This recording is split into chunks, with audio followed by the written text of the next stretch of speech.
OK.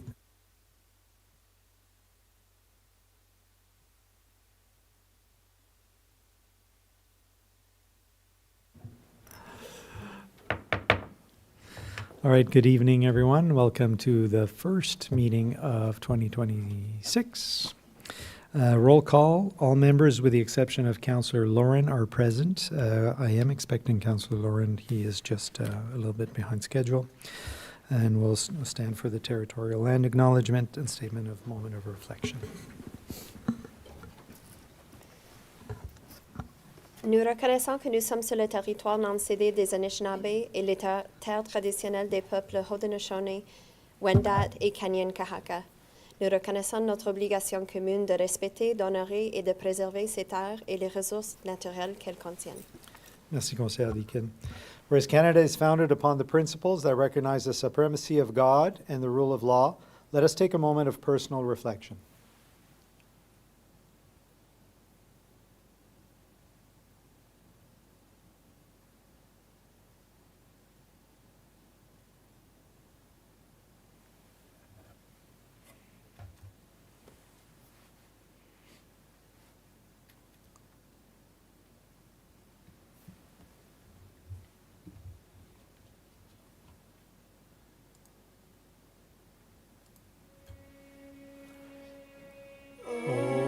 Canada,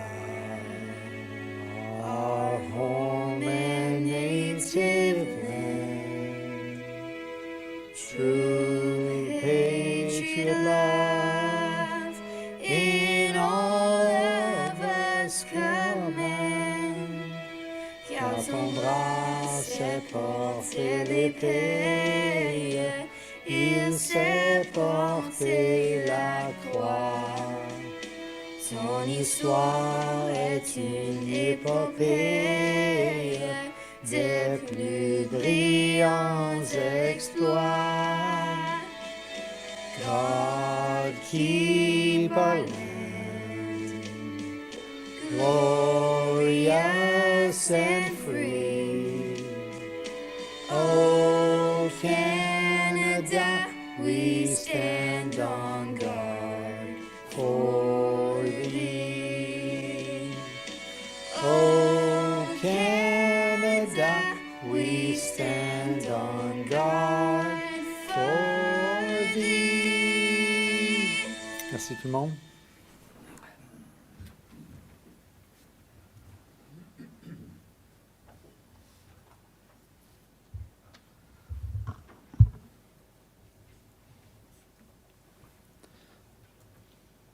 On va commencer. Je voulais juste vérifier si j'avais un message de conseiller Lauren. All right. Alors, on s'en va à l'item numéro 4, addition, effacement ou modification. J'aimerais ajouter à l'item 18A, garbage bin clarification. Ça, c'est une surprise pour M. Bourgon qu'on va donner ce soir. Et ça, c'est par conseiller Lauren. Ici, and if Councillor Lauren's not there, I will take that for Councillor Lauren. And 18B, vote pledge by Councillor Deakin. Anything else to add, members of council? Hearing none, we'll move to the adoption of the agenda. Motion to approve the agenda as amended, and this is moved by Councillor Deakin, seconded by Conseiller Lalonde. Call for the vote, all in favor, and passed. Merci. Item numéro 6, déclaration d'intérêt pécuniaire. Anybody? Seeing none, move to item 7, adoption of minutes. Motion to approve the minutes from our regular council meeting on December 8th, 2025. This is moved by Councillor Armstrong, seconded by Councillor Deakin. Call for the vote, all in favor, and passed. Thank you. Numéro 8, présentation, on n'en a pas. Numéro 9, délégation, on n'en a pas.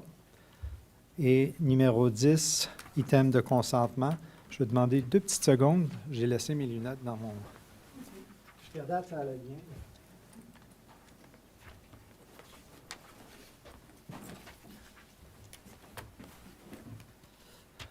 J'ai beaucoup de lectures à faire ce soir. Je vais être prêt.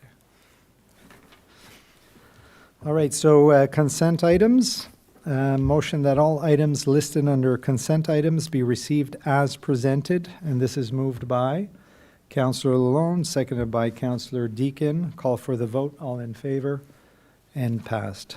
Thank you very much.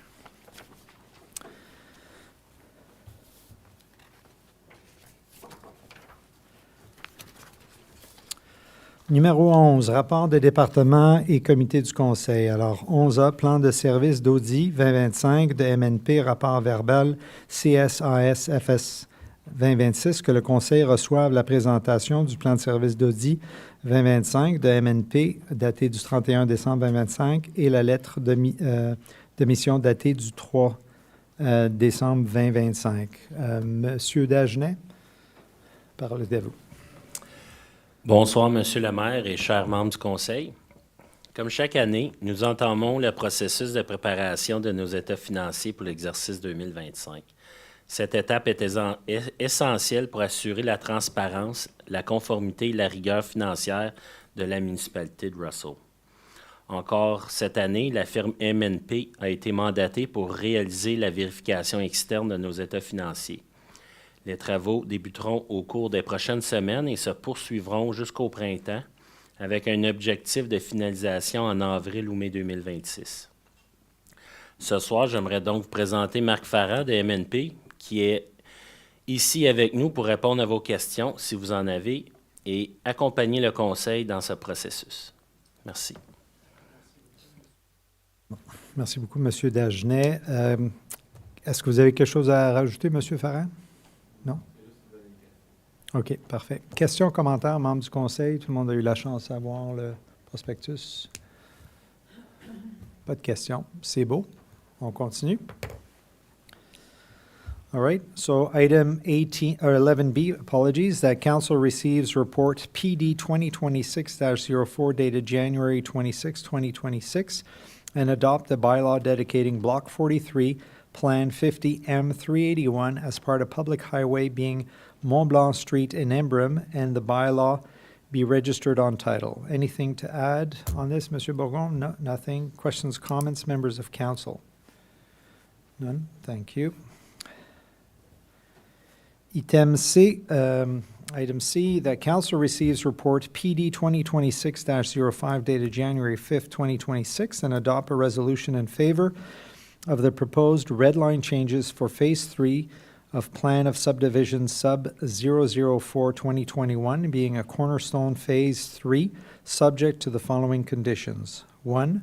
Preparation of a brief servicing memo confirming that water, stormwater, and sanitary sewer systems are adequately sized and capable of supporting the proposed increase in density. 2. Submission of a traffic impact memo demonstrating that the revised density will not necessitate the installation of a left turn lane at the intersection of Federley Drive and Edie Road. 3, submission and approval of a zoning bylaw amendment application by the Township of Russell to reflect the proposed land use adjustments. Conditions 1 and 2 will be required to be completed prior to the submission of the zoning bylaw amendment application to allow staff and council to properly evaluate the request and potential municipal implications. Anything to add to that, Monsieur Bourgon? Non, merci, Monsieur le maire. Je pense que les trois conditions là, parlent d'elles-mêmes dans ce cas-ci. Merci bien. Questions, commentaires, membres du Conseil? I do believe that the counties are the final approval, une fois que ça passe ici à travers le Conseil, oui. Oui, effectivement, les comtés là, ont l'autorité là, pour les subdivisions. Ça vient en avant du Conseil à ce moment-ci pour valider l'addition des conditions. Puis le Conseil va aussi revoir l'item revenir sur le changement du zonage. Merci beaucoup, M. Bourgon. Alors, on tombe à l'item D, que le Conseil reçoive le rapport CSAS-FS 2026-01 daté du 26 janvier 2026 pour information seulement. Et ça, c'est à propos de la perturbation des services postaux des postes canadiens, procédure opérationnelle relative à l'impôt foncier et à la facturation des services publics, puis là, le numéro du rapport. Alors, M. Dagenet. Oui, donc ce soir, on vous présente ce rapport à titre d'information qui porte sur les procédures opérationnelles que la municipalité mettra en place advenant une interruption des services postaux de Poste Canada. Comme vous le savez, une telle situation peut avoir un impact direct sur l'émission et le paiement des factures d'impôts fonciers et des services publics. Le rapport vise à vous informer des mesures prévues pour assurer la continuité du service, maintenir nos échéanciers de facturation et offrir des alternatives accessibles aux résidents, notamment par voie électronique ou en personne. Cette procédure s'appuie sur les leçons tirées de la grève de 2025 qui nous ont permis d'identifier les forces de notre approche, mais aussi les éléments améliorés pour mieux répondre aux besoins de la communauté. Merci. Merci beaucoup, Monsieur Dagenet. So this is as a result of some challenges we had during the postal service disruption, and I was really happy. We had some residents that were unhappy, although the township was trying to do the right thing, supporting the residents and keeping the bills. It did cause some challenges when the bills were eventually mailed out, and I was happy to see Monsieur Godin, Monsieur Dagenet, a township respond to those concerns, in a fair way. And this is the result afterwards of just modifying our procedures to ensure that we're not in that position again in the future. So thank you very much. I think it sounds very good operationally. Anything to add for members of council? Councillor Armstrong? Yeah, just one question. In the event that we have some warning of a Canada Post strike, is it possible to actually have a mail out to all of our residents, reminding them of their responsibilities to pay their bills on the normal schedule? I just need a clarification, Councillor Armstrong. So a reminder to pay on a normal schedule. If I don't get my bill, I won't remember that. Yeah. No, it's there's a simple note that I've got from some companies that I deal with. It said your payment is still due in the case of a postal strike. Your payment is still due at the regular time, and make appropriate arrangements to pay it. Yeah. So I think. Correct me if I'm wrong, Monsieur Dagenet, mais maintenant, est-ce qu'on va avoir un genre de note comme ça sur notre facturation en cas de, in case of mail disruption, it's the resident's responsibility to, quelque chose comme ça, right? Yes, when we'll be sending our regular invoices this year, we're going to add this information. So. Okay, excellent, thank you. Any other comments on this item? Merci beaucoup, Monsieur Dagenet, puis votre équipe pour ça. Je suis content de voir qu'on a résolu ça. On s'en va à l'item E. The council receives report CSAS FS 2026-02 dated January 26, 2026 and approved the proposed bylaw to provide for interim tax levies for the year 2026. Monsieur Dagenet, quelque chose à rajouter? C'est pas mal standard. OK. Questions, commentaires, membres du conseil? Non. Thank you. On s'en va à l'item F, pardon. The council receives report CSAS FS 2026-03 dated January 26, 2026 and approve 1, the updated development charges background study for the Township of Russell prepared in accordance to the Development Charges Act 1997 as amended, including the changes resulting from Bill 60, and 2, the proposed development charges bylaw to implement the updated background study and establish development charges for growth-related capital costs. Anything to add, Monsieur Dagenet? Yes, so we're presenting tonight the report for the adoption of the development charge, which includes the updated development charge background study and the proposed development charge bylaw for final approval. As you know, our original intention was to adopt the new bylaw in December 25. However, following the statutory public meeting, Bill 60 received royal assent, requiring us to revise the study to ensure full legislative compliance. The update background study and bylaw reflects all required legislative change and ensure that the township continues to recover growth-related capital costs in a fair, transparent, and financially sustainable manner. There are no financial impact beyond what was already budgeted for the preparation of the study. Thank you. Merci beaucoup, Monsieur Dagenet. Questions, commentaires, membres du conseil? Councillor Armstrong. Yeah, just in the, in the annex for the DC rates pre and post Bill 60, in the far right-hand column, it has a $142 item, but there's no actual text explaining what it is. Could just, in the Est-ce qu'on pourrait mettre ça sur le... comparison table. Sorry for that. It's the new class that is for land acquisition. So that's what Bill 60 forced us to do. So we're going to be adding a line there to explain this. But yeah, so before, when let's say the Department of Parks and Recreation would want to purchase land, the purchase was part of their capital program.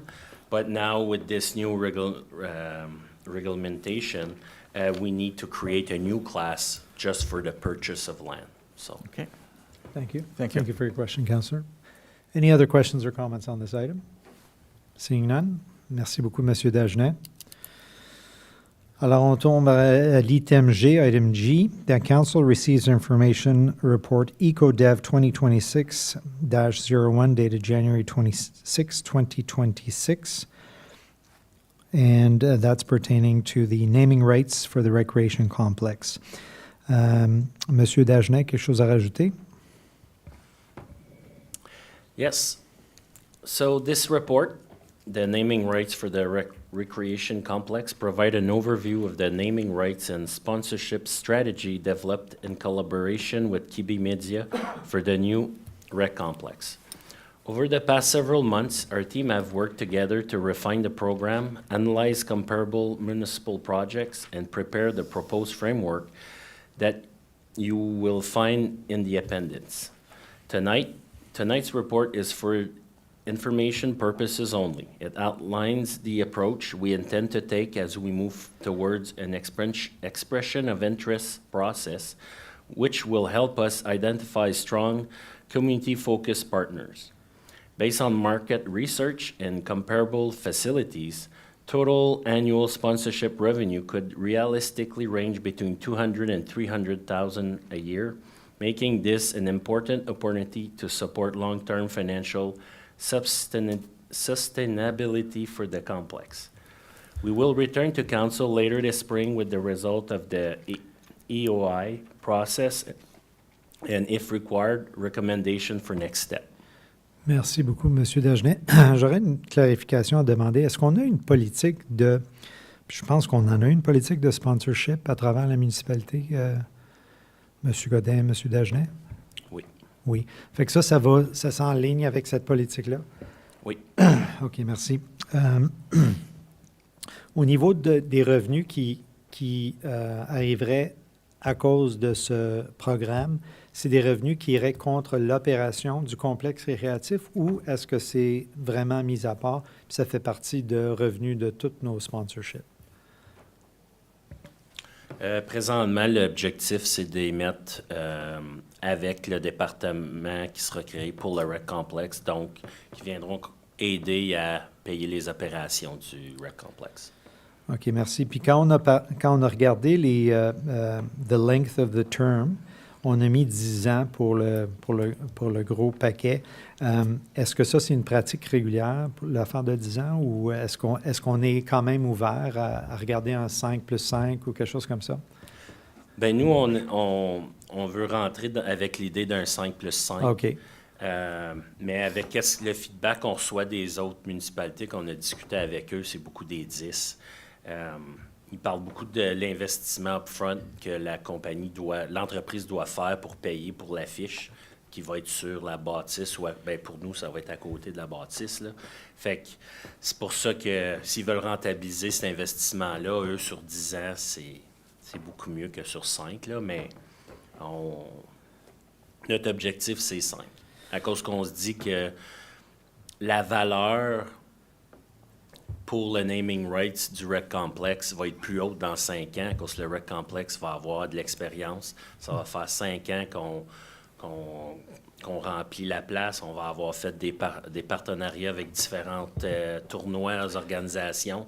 Puis, je pense qu'on pourrait aller chercher peut-être plus dans 5 ans. Là. Fait que c'est un peu la stratégie qu'on va adopter. OK. Puis, une dernière question, puis je pense que c'est dans le rapport comme tel, mais je veux juste confirmer. In terms of reputational risk, the approval of a sponsorship partner, like a major sponsorship partner, will still come to council. Is that correct? Yes. Okay, thank you. Questions, comments, members of council? Councillor Lauren. Yeah, after going through the different appendix that are in there, I noticed that there's different levels. There's the complex itself, there's the rinks, there's the pool, there's the community center. They were attached dollar values to potentials and whatnot. I just wanted to make sure that we were all on the same page with the fact that the previous council, I believe it was, had made the decision that we were transferring the name of the Camille Pichet Hall to the new community center. So it'll be the Camille Pichet Community Center. So I want to make sure that there's not going to be extra work done regarding the community center when that could be perceived as us not following through with the commitment that council had given to the family of Mr. Pichet at that time. So I just want to make sure that that is still part of this and that's still contemplated and that is the intent, that the hall be named. Excellent point, Councillor. Monsieur Dagenet? Yes, that's still the intent. Okay, thank you. Any other questions, comments? Councillor Deacon? Mayor Tarnowski, you and Councillor Lorraine touched on a couple of my comments, but I'll just add that it was the first time that I saw the number 600,000 visitors and users per year. That was extremely exciting and jumped off the page at me. And that we're expecting for this rec complex and all of its facilities.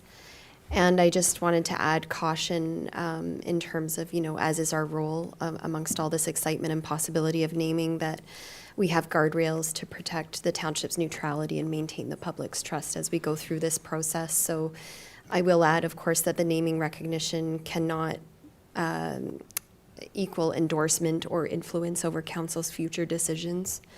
And of course, that this is a civic space first and foremost, so that township continues to drive the way that the branding and the recognition of the name is used. Thank you. Thank you, Councillor Deacon. And as you brought up the numbers, I have to tell you, I think all went through, or many of us went through the questioning of the numbers. And I'm happy to report that as a numbers person, I was happy with the calculations that we did to come up with that number of 600,000, because we are talking about visits, not necessarily individuals at times. So it does add up very quickly. But thank you for your comments. Any other comments on this item? Councillor Lalonde.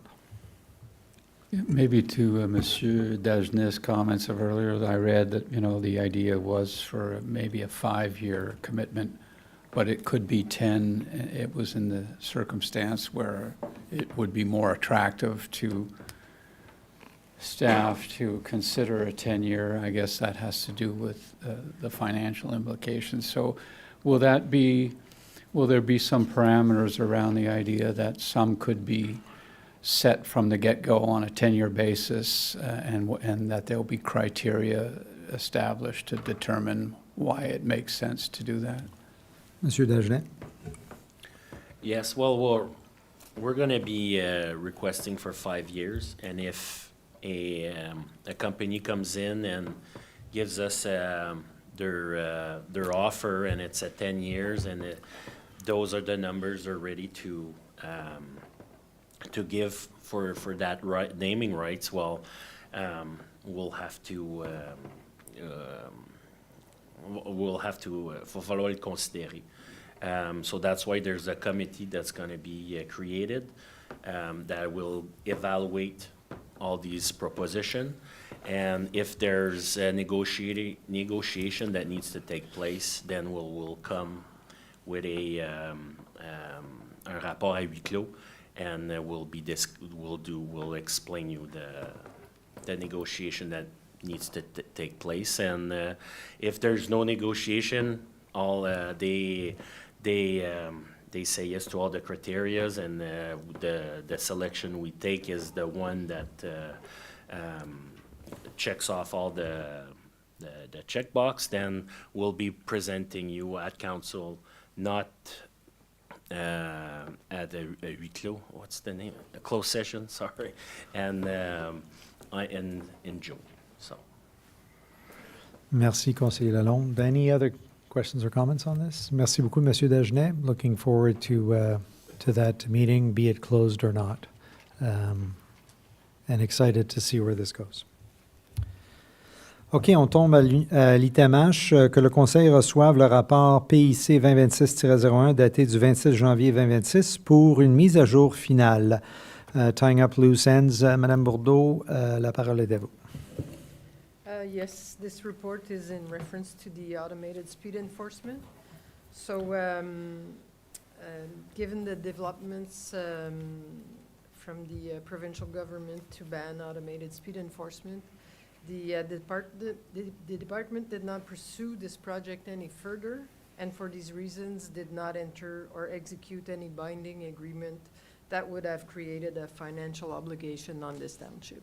So it's just to close the Loop. loop, yes. Merci beaucoup, Madame Bourdeau. Questions, comments, members of council? Councillor Armstrong and then Councillor Lawrence. And it just, I believe we passed a bylaw authorizing the use of automated speed enforcement within the township. Do we have to repeal that now? And I'm not asking it to be repealed immediately. Annually, there's a list of bylaws that should be repealed. Just, do we have to repeal it, and it should be added to that list? Thank you for your question. Madame Camille Laflamme, without putting you on the spot. I do believe that we didn't give authorization for the process, and so Madame Bourdeau. The council did give authorization to sign a document which allowed the company to provide us documents, but I don't think that we signed any bylaw per se. I would have to verify. We'll take a look and maybe follow up on that one for in the follow-up items, just to confirm that. Yes. Merci. Councillor Lauren. When will we know if we qualify for any funding for the safety measures that the province has been promoting extensively on the radio and on TV and whatnot? Because I believe I had heard at one point it was strictly for municipalities that had already implemented the program, that they were the ones that qualified. Yet all the ads that I keep hearing don't specify that it's for them. It's for all. It says for all municipalities, and that's one thing. The second piece is they talk about increased awareness and increased police presence or police enforcement. And I'd like to know if we're researching that and finding out whether we're getting any type of potential for offsetting of policing costs because of that. So, I mean, that's what they're saying. That's what they're putting out to the public. Then I think we have a right to know whether that's a possibility for our municipality, and if not, why. Thank you, Councillor. Madame Bourdeau. For the grants, I've heard, what I've read through the information received is that initially they will provide funding for municipalities who already had entered into agreements. And then they will, further along, will provide other municipalities with funding. I spoke with the inspector here in reference to the traffic control, and what I was told is that they are looking at implementing a traffic unit for locally instead of regionally. So that would have increased presence, and we'll bring that up to the Police Service Board as well. Merci beaucoup, Madame Bourdeau. Any other questions? Monsieur Bourgon? Merci, Monsieur le Maire. To add to the question about funding that was asked by Councillor Lorrain, when the province will split that funding in two parts. So when the one available for the municipality will open, we'll definitely follow up and apply for some funding. Merci. Glad to hear that, Monsieur Bourgon. Excellent. Any other questions or points to be made on this item? No? Moving to item I, that council receives report PIC 2026-02 dated January 26, 2026, and approve the revised community safety and well-being plan as recommended in this report. So this was approved at the county level, and it was also brought to the Police Service Board for review. It was being presented for information purposes, so the council is aware of it. Madame Bourdeau, anything to add? Yes, a member of the Police Services Board was Selected. selected and to sit on the committee. But I have no further information for the review or Okay. of this document. Merci. Councillor Deakin, some comments? Yeah, one of my questions in terms of the governance, so it reads that the needs of each municipality are appropriately represented. A rep from each municipality is appointed along with a representative of the Police Services Board. So I do understand that Mayor Lajoie is repping at the Police Services Board for Russell County.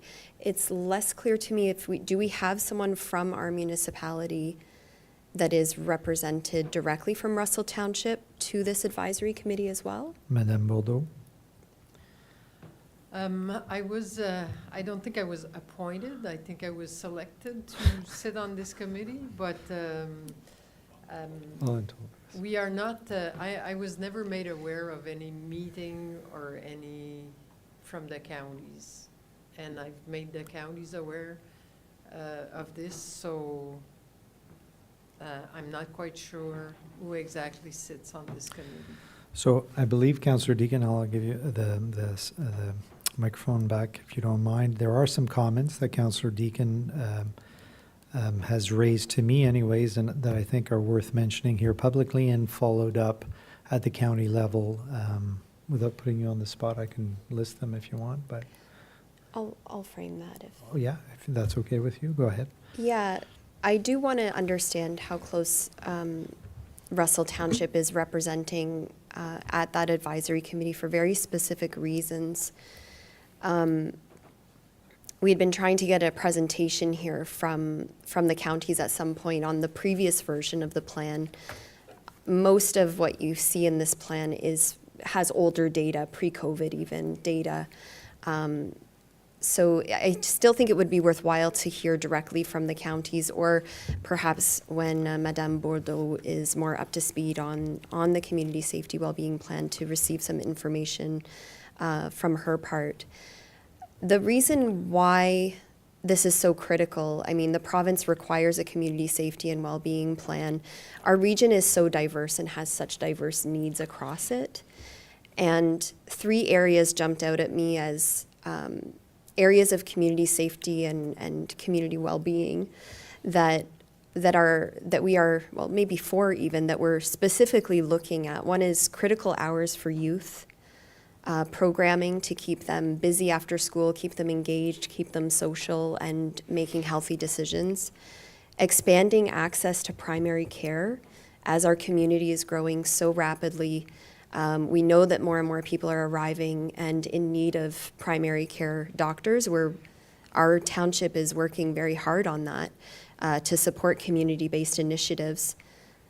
The other one is transit. There's mentions in there about PR Transpo and getting an on-demand counties-wide service. I believe that the conversations around transit in our municipality here have evolved quite a bit from that, and that there is a conversation that I hope is taking place before the end of this term on that issue. So when I look at the review and the CSWB, the Community Safety and Wellbeing Plan, there is an opportunity that I see too, in not, for the municipality to get engaged and influence as a real partner in the planning here, because for most of those items that I just listed, there are blank tables. It doesn't say who's responsible. It doesn't say what the next steps are. And so I'm glad that this was brought to our attention when it was.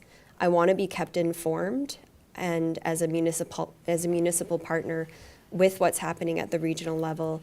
And I want to make sure that for those critical questions that we're at the table and showing up as a partner and someone driving strategy. The western end of the counties has a much, much younger population. We need to have representation from our community there, speaking up for especially those critical hours for youth programming, which is, again, demographically of particularly interest to us. Excellent points, Councillor. Thank you very much. So, Madame Bourdeau, if we can just follow up with the counties. So I've got two items here that stem from that, and Councillor Deacon, if you can just clarify if I'm missing anything. But we would like, first and foremost, a presentation from the counties about the plan, and so have someone from counties come to present to council so we can have those questions and maybe some dialogue around that. And there is a feeling of being slightly underrepresented in that, in the plan that's there in terms of critical hours for youth, access to primary care and transit, which are important elements here within our municipality. Councillor Deacon, is that fair summarization? Yeah, I mean, I'm not even going to make a statement that the municipality is underrepresented, but that there's a huge opportunity for us to be coming in there and getting very strategic and communicating to those regional partners. We are talking about transit here. We are talking about critical hours for youth programming. We're talking about housing. We're talking about primary care. So if there's a blank canvas, I want us to be a leader in those areas. Thank you. So I'll change my wording, but I'll bring that forward. We have a county meeting this week. I'll bring this forward. And from the staff perspective, if Madame Bourdeau could do the same, that'd be great. Merci. Thank you so much, Councillor.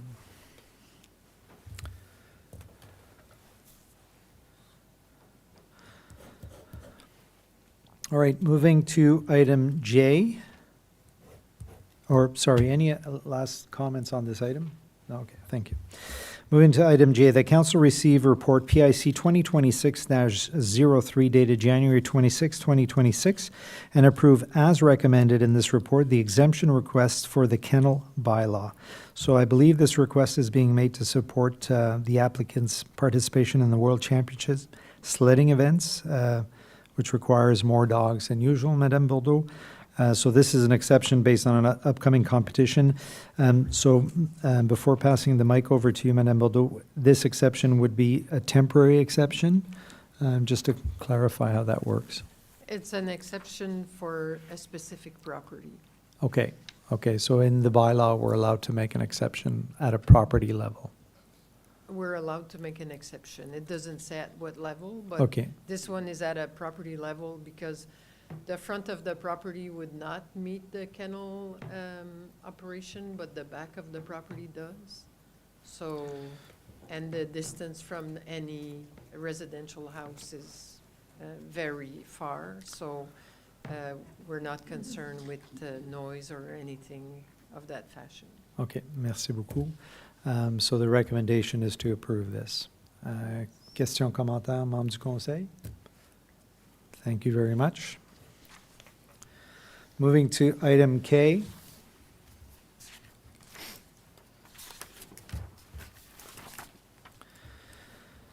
Que le Conseil reçoive le rapport PIC 2026-04 daté du 26 janvier 2026 à titre d'information. So we're simply receiving the report. Anything to add, Mrs. Bourdeau? I believe that the position has already been approved through the budget process, and this is simply a data report. Is that correct? Yes, this is a data report. I believe council had asked in the fall to get some data, and with year end, I figured it was a good time to show the 2025 numbers. Thank you very much. So I have a few comments in regards to the data, and not about that there's missing information or anything. It's not about it's really about possibly improving some of this data moving forward. And so in reviewing the data, I think the report does a great job in showing the call volumes per officer, which is one way of looking at how busy people are. But I think from a governance perspective, relying entirely on a call volume, for me, doesn't seem complete enough. So, obviously some calls come in and are resolved over the phone, perhaps, and others may take multiple follow-ups. And so I struggle with the call volume other than to show that it is getting busier. Benchmarking also, in looking at the benchmarking that was used in the report, we used municipalities like Ottawa and Toronto, and I think we should be very cautious when we do that. I would prefer comparisons to municipalities of similar size and density or geographic area like Russell, if that's at all possible. Again, it just comparing apples to apples makes it easier, I think, from a governance perspective. The other aspect, you mentioned in there identified risks, increased response times, proactive enforcement would be reduced, officer wellness. Those are all really important, but I don't see any measurable indicators around that. So if you talk about response times, and so just saying that if we don't have as much enforcement, then we're increasing response times. But I don't know here from this end, does that mean that we're asking people to wait an extra day or an extra hour or an extra 20 minutes? So we don't track those response times. So if we're going to use that as a measure to increase staffing, I would like to see that tracked in the future. So if we can get a report around that. And again, it's not to say that the information provided is not good. I just would like to see it a little more complemented. So that's important for me. And we use officer wellness in there, and that's a really important thing for me. And I think for all of council is the health and well-being of staff. But again, putting that without any context, I have a hard time looking at that with, and fully understanding that. So I don't know if, I don't know how we can add that in terms of measuring that, but I think that'd be good. The other, and my last piece on here, we measure calls for officers stating an increase in population as a reason for the growth. I'd like to see historical tracking on a call per resident basis. So if we're using population increase as a means to increase labor cost, I would like to see that data on calls per resident. So is it just because we're increasing number of residents? Or is the increase per resident changing? So again, it's just a question of having a little more detail in the information. I think that's all available. And again, I appreciate all the information that was there, but it's just a question of, from our perspective, from a good governance perspective, just to be more informed. So that's just my comments on that. But I'm not contradicting the fact that we needed that position. I know that council has approved it in the budget, so that's a non-issue for me. Any other questions or comments from members of council? Thank you. Thank you very much for the report, Madame Bordeaux. All right, we are moving to item I. That council receives report IS-SW 2026-01 dated January 26, 2026 and approve the proposed bylaw to award a contract and authorize the entry into an agreement with Coalwater Excavation, Inc.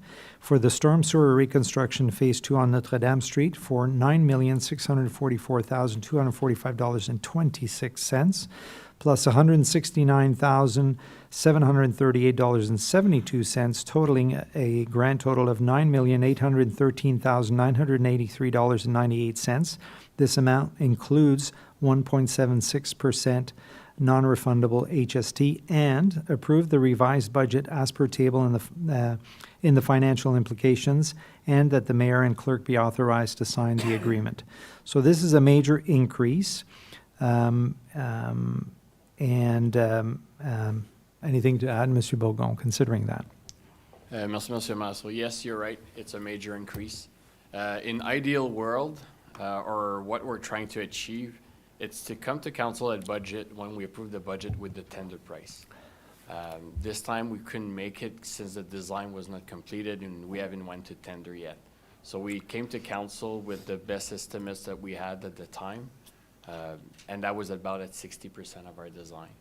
So with all the final tweakings, adding some variables, we went to tender, and here we are today asking to council to increase the budget for that phase. That will include as well, we have the engineering, land acquisition. Like, there's more than just the tender that, or the contract that council's approving tonight. Also, we already planned that we had like about 8 million that was planned for next year for that same project. So there's some items that were put in this contract right now. So there's a mix of all those elements that makes it that we're in front of council asking for that increase in budget. So there are two aspects here. So the first one is the approval of moving with a provider for the contract of 9.8 million and change. I'm not going to repeat the whole amount. And then that increases the envelope for the budget to 11.47 million. And so again, those are the two elements that are in this particular report, correct? Yes, that's correct. Okay. Questions, comments, members of council? Councillor Lauren. I got a couple things. So the first one on page, I guess it's 1, and then bleeding into page 2, it talks about the total cost of the project, or under the financial implication, and it reflects the new amount from the contract of 9.8. And then it talks about the original budget and everyone else's contributions. And then all of a sudden you introduce in the second to last paragraph, well, the revised total project is 11.4. And underneath that, you put the revised budget reflects and you add 6 bullets. I guess as a lessons learned, I would appreciate having totals attached to all of those, which then shows me the difference between the 9.8 and the 11.4 that is now revised after the tender, because I couldn't find where that other $1.6 million came from, other than a bullet that says the revised budget reflects. I have no idea what those numbers were. So that's just a request on reports like this, when we're putting just bullets saying there's extra cost. I'd like to know what those extra costs are laid out. So that's just a statement. I do have a question. Under the original budget of $7.7 million, were all 6 of those items reflected in that original budget? Monsieur Bourgon. Pour la deuxième question, si vous pourriez juste répondre. In some extents, some was. If I take as an example the utility burial, well, we had an amount, but not compared to how Okay. much it came in. Une seconde. So just to clarify, so let's start with the first point that Councillor Lauren brought. So the first point, if we can go on that, can we see that list of items those? I just want to clarify something. So with the exception of that 5% contingency, every item that's there are eventually going to come to council with totals. Is that correct? Because those are, right now we're talking about a budgeted item based on what you budgeted for each of those items. And then today we're talking about factual amount for the specific project without those items. So there are budgeted items for each of those, correct? Yes, that's correct, and it will follow the purchasing policy. Yeah, for the so expenditure every one of those items will eventually come to us for approval. Is that correct? Well, with the exception of the contingency, obviously, but. Again, it will follow the purchasing policy. So if it's above the threshold, it'll come to Exactly. council. Okay.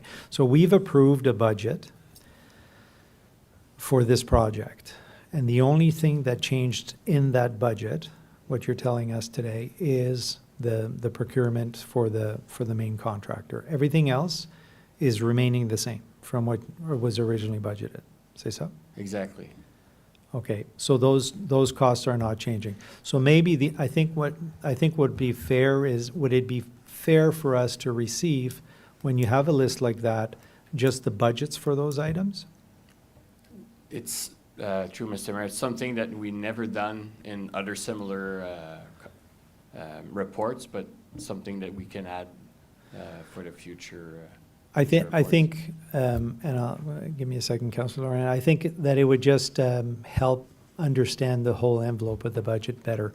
So when we do the budgeting process at the beginning of the year, when we approve budgets, we have some detail in terms of that, and it just, at this stage, it just creates a little bit of confusion from that perspective. Councillor Lauren, anything to add? Yeah, so let me ask it this way. The 7.749 million that was budgeted, that took into account the construction costs, a contingency, the burial, the engineering and contract administrative costs, property acquisition, and the inclusion of additional works? Is that what was in the original 7.7 million? But now the tendered contract came in significantly higher, therefore everything else went up? Is that, or are these additional items that were over and above the $7.7 million original budget, like the tendered construction cost and everything else? I'm trying to figure out where the discrepancy is for the additional $4 million. Mr. Bourgon? It's a little bit of both. Everything came up, and there's addition that was added in our last part of the design. Through the budgeting. So again, Okay. just for clarity for council, I think it would just, and maybe this is standing out a little bit more because of the size of this contract.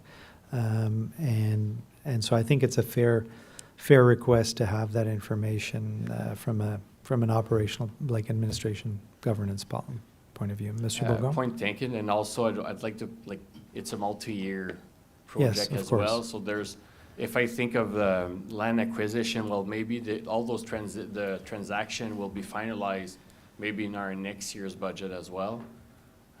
But I wanted, there's also that part that we do have some budget forecasted for next year as well. for that Merci, Mr. project. Bourgon. Councillor Lauren? Yeah, I mean, it's just, here's where I was looking at it, is you're asking me to approve a contract for $9.8 million. That's great. Assuming 9.8 is the total with everything included, because that's what we're doing. But then in a table below on the next page, you're telling me the revised after tender is 11.4. So now I have to try and figure out where you went from 9.8 to 11.4 with no numbers. So I'm like, is the report wrong? Or am I missing something? That's why I'm just saying, so under the bullets, I would have expected to see tender construction cost, 9.8 million, 5% contingency, 480,000, and just laying that out so that you can get to an 11.4 number if you took out your calculator, did some math. That's all I'm asking, because I couldn't figure out where the number came from, 11.4. Merci. I'm wondering from a process perspective, if we only presented the tender result and the tender cost, we could have also done it that way without the additional, all the rest of the information, but you needed to increase the budget, correct? That's correct, And Mr. that's why Mayor. it's there. In order to be able or to have the direction to spend on the other variables. So having that information would be good from this perspective. Okay. Thank you. Good point. Councillor Armstrong? Bit of a basic question. Does this increase our spending from what we budgeted in the budget last fall? Mr. Bourgon, in terms of operational part of the budget, or because we are using funds from our asset management and so on? Agreed, but we actually budgeted for, out of all of those, this project, are we actually increasing spending from what was predicted last fall? Yeah, so the capital project was listed at a price, and now it's an increased amount. In terms of impact on spending for this year, Monsieur Bourgon, Monsieur Dagenet? Well, I can answer part of it, that yes, by where we're asking council to increase our spending budget for this year. But where the funds are coming for is explained in the project. Monsieur Dagenet, Monsieur Bourgon, where does that money appear? Well, it does not appear. It comes from our reserves. So we have an asset management reserve. When we presented the budget for 26, we had some, we haven't used all the capacity we could. We were leaving money in our reserves. Now we'll be Utilizing using them. those for, So from a cash flow and operational perspective, it has no impact on our cash flow this year, correct? Or, sorry, Uh, cash flow is the wrong term to use there. yes, it but- has an impact on our Yes. cash flow. Yes, But it does not have an impact on our operations. that's correct. Uh, Yeah, that's correct. It was the wrong term to use. Does that make sense, Councillor? I understand. Thank you. Any other questions, comments on this? Thank you, council members. Mr. Mayor, Yeah. if I may. Yeah. I just want to add for council's benefit that in the next month and a half, I'll be hosting a few open house for information session for the public. Business, public, and the affected owner along the Excellent, that thank you. roadway. Thank you very much. I look forward to being invited to those and rest of council as well. Merci beaucoup, c'est apprécié. C'est quoi le timeline pour toutes ces... On vise environ le début mars. Là. J'espère pouvoir le faire avant la relâche là, du mois de mars. OK, merci beaucoup. Oui, ça va continuer, puis on va avoir des commentaires des résidents. C'est bon de communiquer autant que possible. J'apprécie beaucoup qu'on fasse ça. OK, merci. On tombe à l'item M, alors que le Conseil reçoive le rapport ISWAT 2026-01 daté du 26 janvier 2026 et accuse la réception du procès verbal sur la réunion d'examen de la gestion de la SGDQ qui s'est tenue le 10 décembre 2025. Quelque chose à rajouter là-dessus, M. Bourgon? No, merci, Monsieur le Maire. This is simply to inform Council that we had our annual meeting and we're sharing the minutes to Council. Merci. So just a reminder to council that it is our responsibility as a council to under the Safe Drinking Water Act, ensure that we are on top of this stuff. And I do believe that the report shows that there were some opportunities for improvement, and a lot of them are already actioned, and so I appreciate that. Questions or comments, members of council, on this? Councillor Lalonde. Yeah, I just like to give a shout out to the department. I enjoy reading the action plan, you know, who's going to do what and by when, so it makes for quite an easy read, and I appreciate the time put into that. Merci, conseiller. Any other questions or comments? Merci. Alors, on tombe à l'item N, the council received report ISWW 2026-01 dated January 26, 2026, and 1, approve the proposal of extension of the sewer to the proponent's property at their own cost, and 2, authorize the executive director of Planning and Infrastructure Services to sign the agreement with the proponent. This is following our 60% policy in favor in moving this forward. Anything to add, Monsieur Bourgon? I want to reiterate to Council that as much as our policy or bylaw that was passed a few years ago did not capture all the different scenarios, the administration was not involved in the communication part of it, but we did receive the confirmation that it did happen. So I'm trying to navigate our policy and to bring back the items for approval to Council at those specific points. Okay. Questions, comments, members of council? Seeing none. Okay. Moving to item O.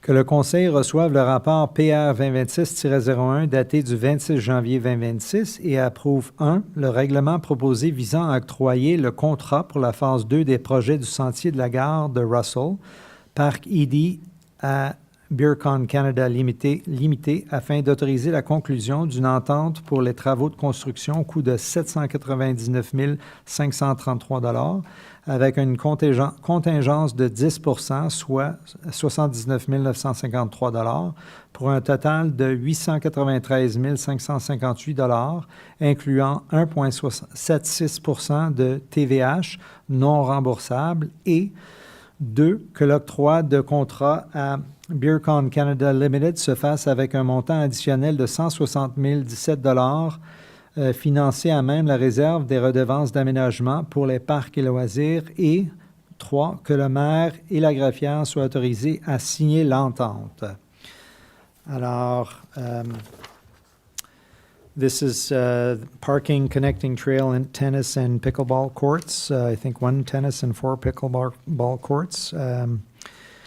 I'm shocked to see the range of tenders from 800 to 1.6 million. That just boggles my mind that they're so different. But I guess it depends on the contractor, how badly they want it or they don't need it, or so that is typical. Anything to add, Madame Guittard? Thank you, Mr. Mayor, members of council. So yes, we had a difference between the cost, but there was a lengthy analysis done by our project manager and our consultant also. So we feel confident to award the contract to Burcon. And like you said, there's lots of work that will be produced at the park. So it's phase 2. It should be finalizing all the groundwork, if you want, plus the tennis courts and the pickleball courts. And so we just want to make sure that it's clear that the play structure and the splash pad are not part of that amount. It's separate projects, and they're funded also on separate funds.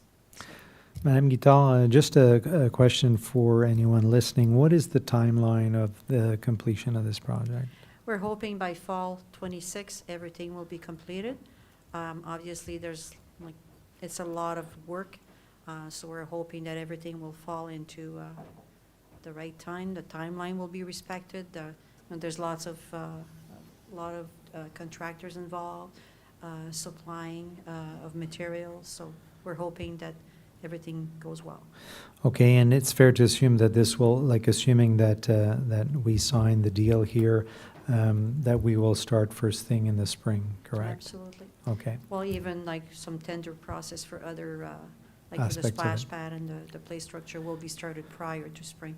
We don't need to wait for the snow to be gone to start doing that, so. Okay, thank you. Councillor Lauren.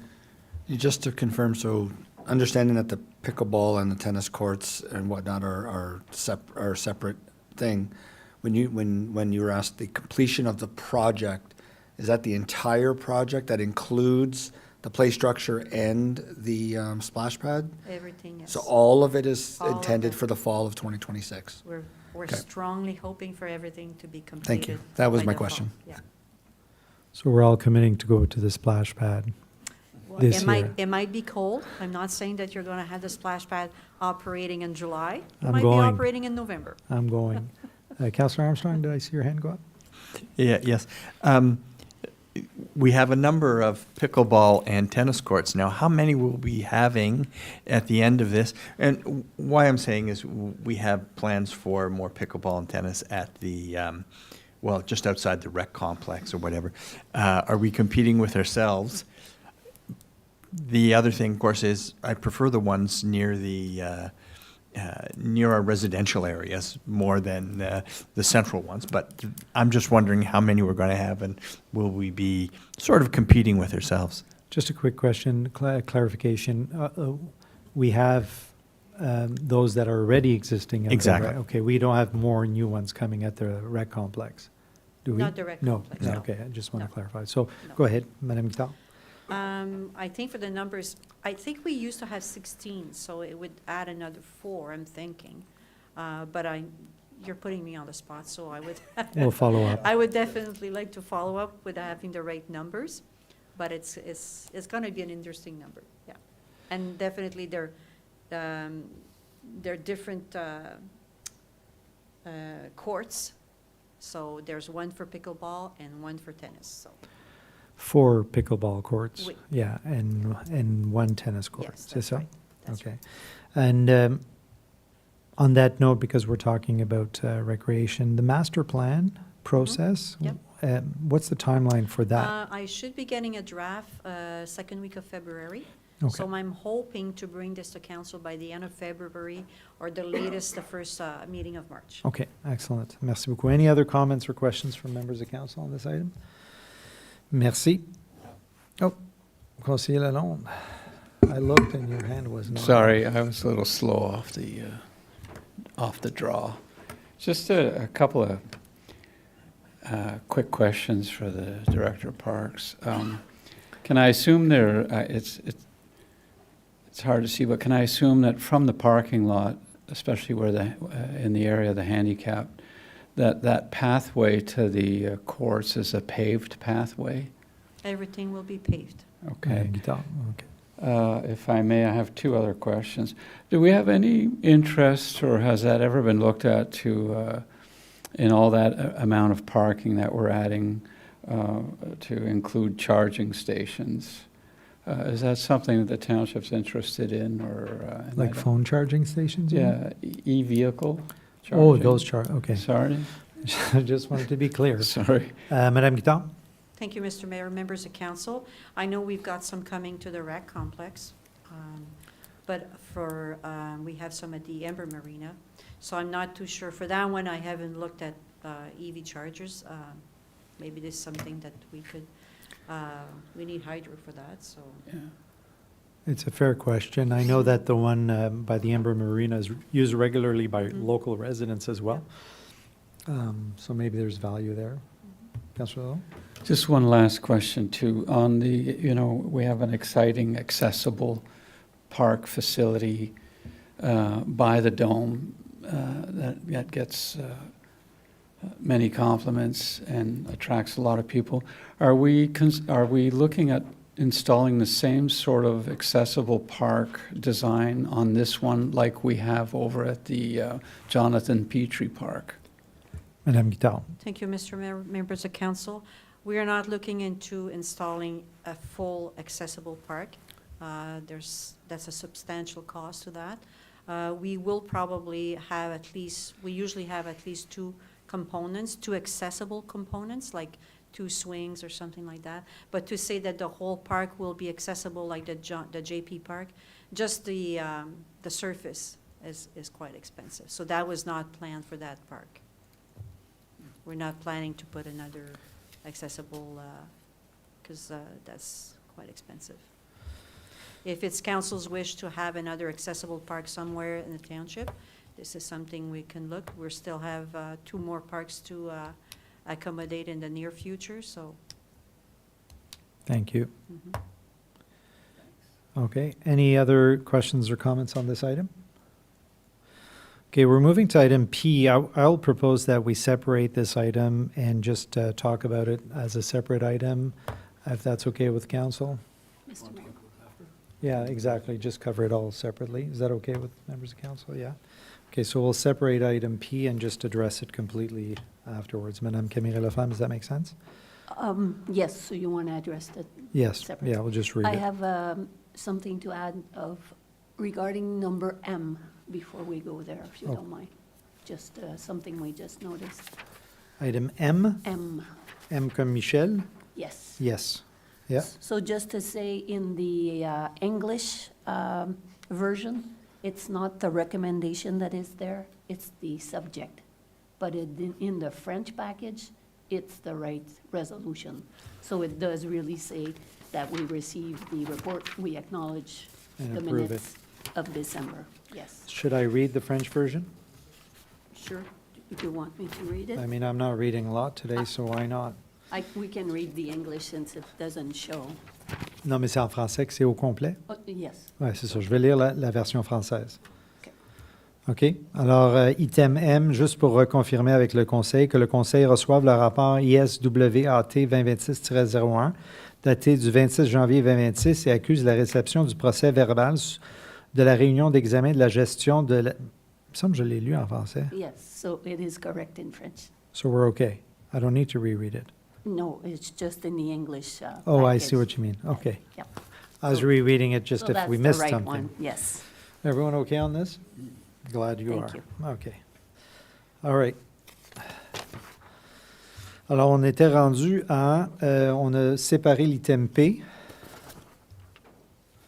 Tout le monde est d'accord là-dessus. Alors, on tombe à l'item Q. The council receives recommendation SAC 2025-01 dated December 4th, 2025 from the Seniors Advisory Committee with respect to the senior feedback list at the Meet Me on Main Street public engagement kiosks.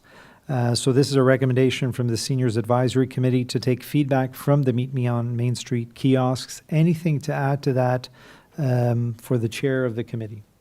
Councillor Armstrong? No, just to say that the feedback was well received by members of the committee, and we were quite pleased with the, how could I say, the range, the breadth of recommendations from the public. Okay, thank you very much. So in terms of that Meet Me on Main Street where that data was collected, can anyone tell me that where we're using that data? And Madame Guittard, I'm looking specifically at you in the sense that some of that data was very specific to Parks and Recreation, and I'm wondering if that data was shared with our consultants doing the master planning. Thank you, Mr. Mayor and members of council. You mean to, like, some data that was collected at Meet Me on Main? That's correct. So nothing there? I was not shared that information, unfortunately. Okay. I know that the master plan consultant, we had one session for the seniors, so I'm hoping that this might have been brought there, but I was not aware of this That's fair. information collected. Thank you. Councillor sorry. Armstrong, clarification or? Yeah, just to note that most of the information collected here is more directed towards programming versus actual infrastructure. So in the future, check to see if there is a sufficient interest in this to have this type of program and whatever. That was the intent of the collecting this data, as opposed to saying we need to build something. I see. Whatever. Yeah, but so it still goes to the Parks and Recreation Committee that does the programming. So maybe on a Oh, yes, process yes. perspective, Monsieur Dagenet, without throwing you under the bus here, not throwing you under the bus, but because you're organized, your department organized the Meet Me on Main Street, if that data was collected and to make sure that we share it with the department, I think it is valuable data for sure. Especially, the Meet Me on Main Streets are an ideal time to collect data from residents because we got engaged residents that are there. So whatever was collected there, so it was the committee that ran that booth? Councillor Armstrong? It was just a list at one of I forget what booth it was on. Madame Guittard? Thank you, Mr. Mayor, members of council. I know for my booth, we Yes. collected a lot of information from everybody. Yeah, Not so I'm from the aware of seniors, that, yeah. But we had like little stickies, Yeah. and that was for my master plan. Yes, So I'm this aware was of all- that, yeah. We had like over 100 stickies that we collected, but it was like from teens and seniors and, Yeah, so I remember that. That Yeah. was excellent. Yeah. so that Councillor- that was shared with the consultant. Councillor Armstrong, where? Monsieur Dagenet. Oui, c'est le comité des aînés qui avait une table au OK. Meet Me, puis on collecté toutes ces informations-là. Puis c'est pour ça que ce soir, on vous le partage pour pouvoir que l'information soit transférée au département pour qu'ils puissent voir les informations qui ont été collectées. On a envoyé aussi un courriel, là, fait qu'on... s'il y a un autre chemin qu'on devrait prendre dans le futur pour partager cette information-là, vous pouvez nous le dire, là, mais je pensais qu'il fallait que ça passe Par au le conseil. pour qu'on distribue après les informations au département. Moi, je dis que le Meet Me on Main Street, c'est idéal, comme je dis tantôt, pour aller chercher un pulse from the residents on whatever subject we're looking at. And that, to me, operationally should just be shared by the appropriate department. I don't know that you need council's support or recommendation from a committee to do that. To me, it would be great to have it presented to council when we collect that kind of data, because it is substantial with the amount of people at the Meet Me on Main Street. But certainly, I think internally, Monsieur Godin, Monsieur Dagenet, that should just be automatically assigned. So regardless of the data that's being collected, I think it should just go to the whatever department. In this case, because we're doing a master plan around programming, recreation, and so on, then I think that's very important and timely to have it shared. So, thank you. Thank you very much, Councillor Lauren. Yeah, I don't know who typed up the resolution, but in the report, it just shows Township of Russell Teens Advisory Committee but I believe it was the Seniors Advisory Committee. So just ensuring that the document is Thanks for Correct. pointing that out. Yeah, going forward. That's all. thank you. Anything to add on to that? But I think the teen advisory committee would agree with that. Good.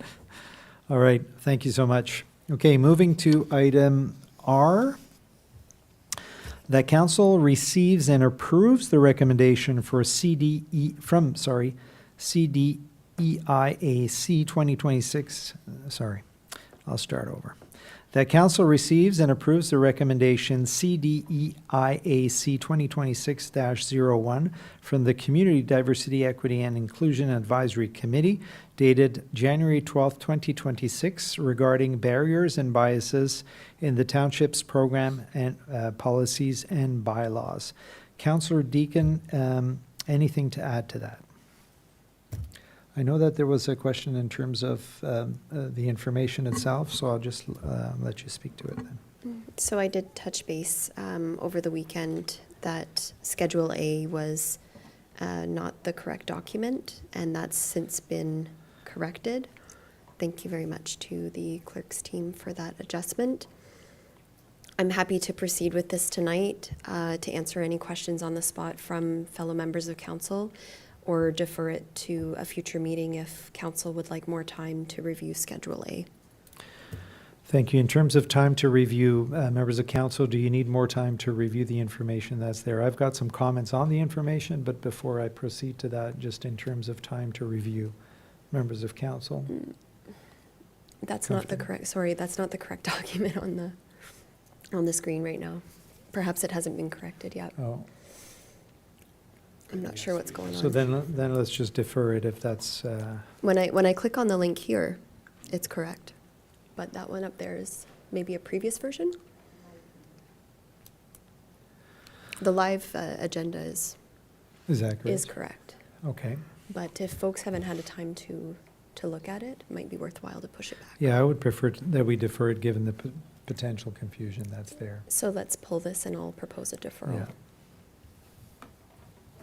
I would just like to make a quick comment on it. When it does come back, the only thing is you're asking for council receives and approves the recommendation. I would want to make sure that from a staff perspective, we have some insight on operationalizing this recommendation. I would, if we were moving forward with it, I would ask to separate it, and because I would want to get feedback from staff on the operationalization of it. So I'm going to just leave that with you. Yeah, I was surprised to see that recommendation in the agenda myself. Oh, okay. Yeah, we'll remove that. That was a mistake. That was, Okay, so item R is being separated for deferral. Thank you, Councillor Deacon. That completes all our items on 11. Madame Camille Laflamme, j'ai rien oublié. Je check, hein, juste en cas. OK, on s'en va à l'item 12, rapport de l'investigateur ou de l'ombudsman. On n'en a pas. Et numéro 13, notice of motions. Okay, so a couple of things here. This is going to be a little bit of reading, so I hope nobody, well, it's there. Anyway, I won't say what I was going to say. So notice of motion. This one is brought forward by me, seconded by Councillor Deacon. Madame Camille Laflamme, because it's brought by me, do you want to read it? Oh, thank you so much.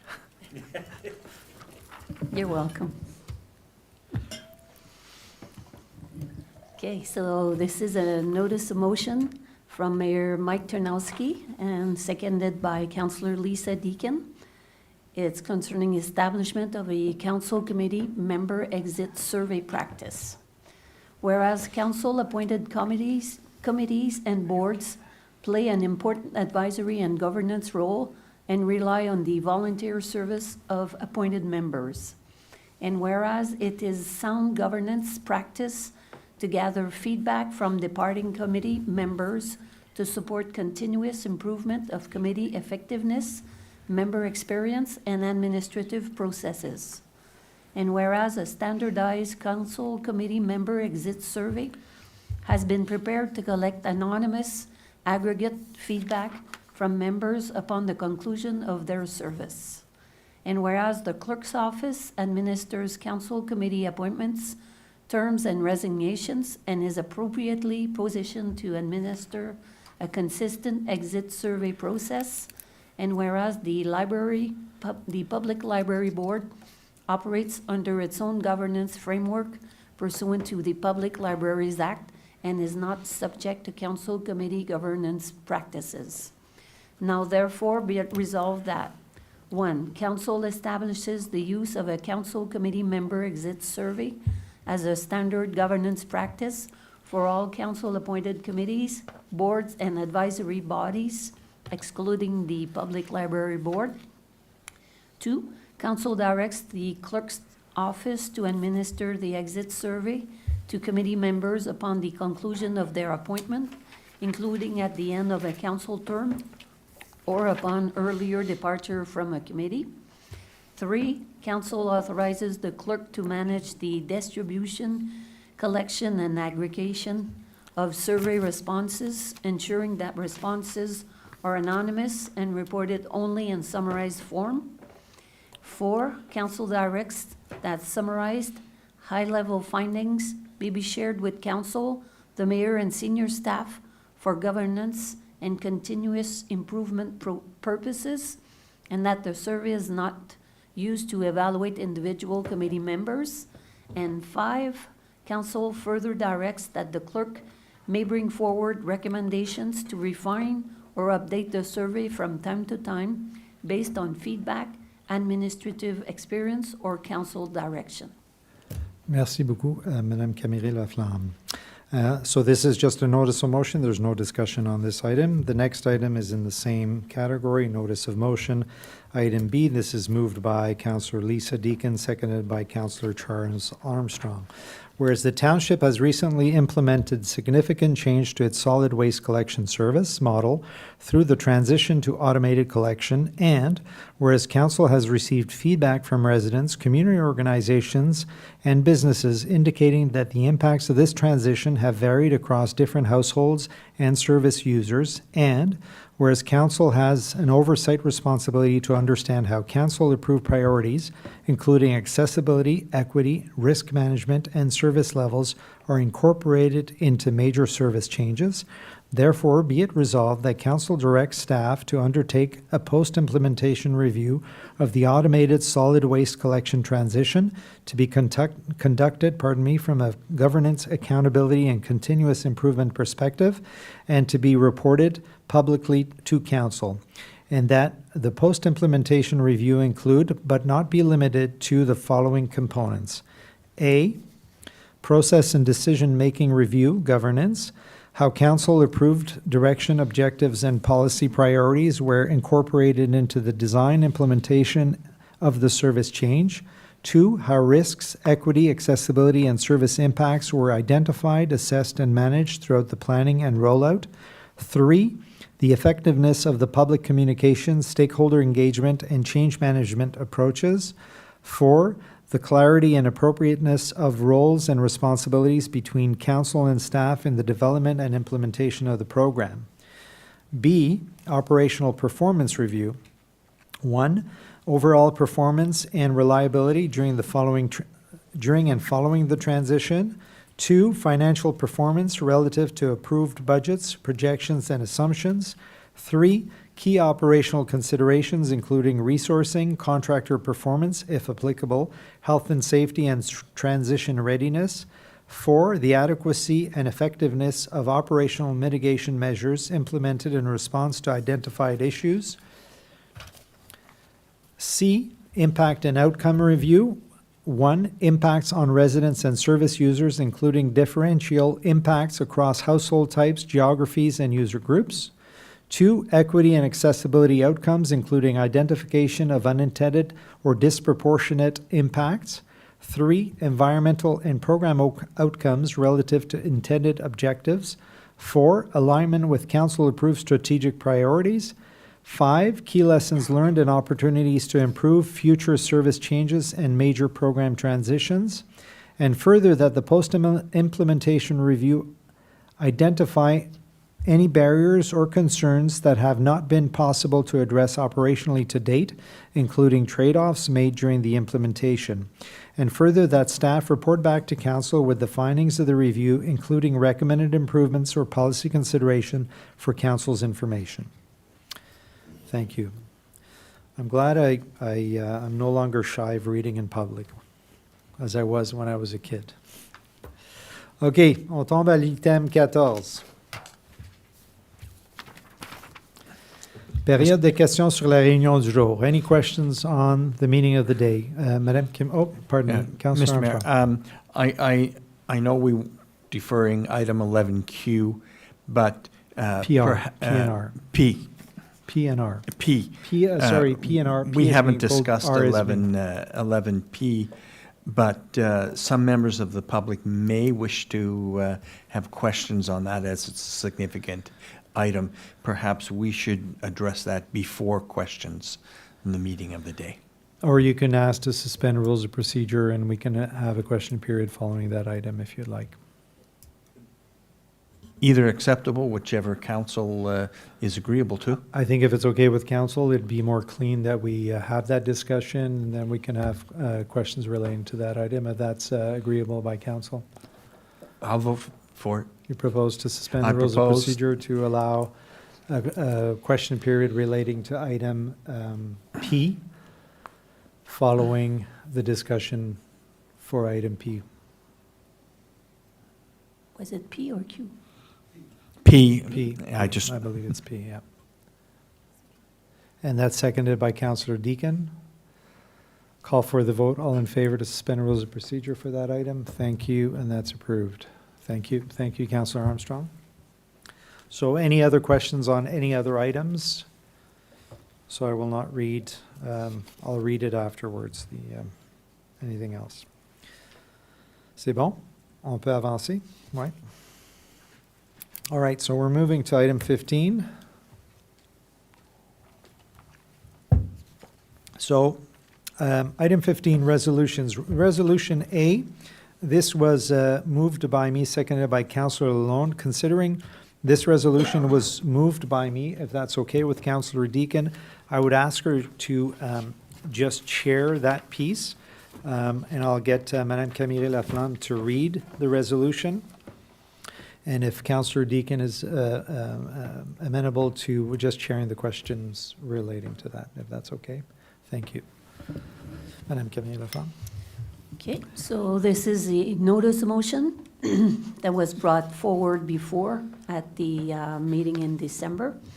So it is now as a resolution, and it's moved by Mayor Mike Ternowski and seconded by Councillor Marc Lalonde. Proposed amendments to Conservation Authorities Act and ERO number 05-1257.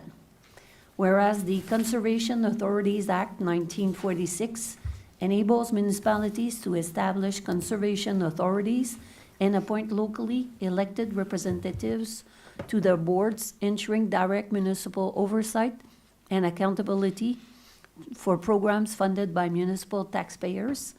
And whereas the municipalities within the South Nation River watershed established South Nation Conservation in 1947 to protect people, property, farmland, water resources, and natural systems through a watershed-based model that reflects local geographic, hydrologic, and community needs. And whereas municipalities within the South Nation Conservation jurisdiction currently provide between 25% and 50% of total funding for Conservation Authority operations, while providing funding has declined to approximately 3% in recent years.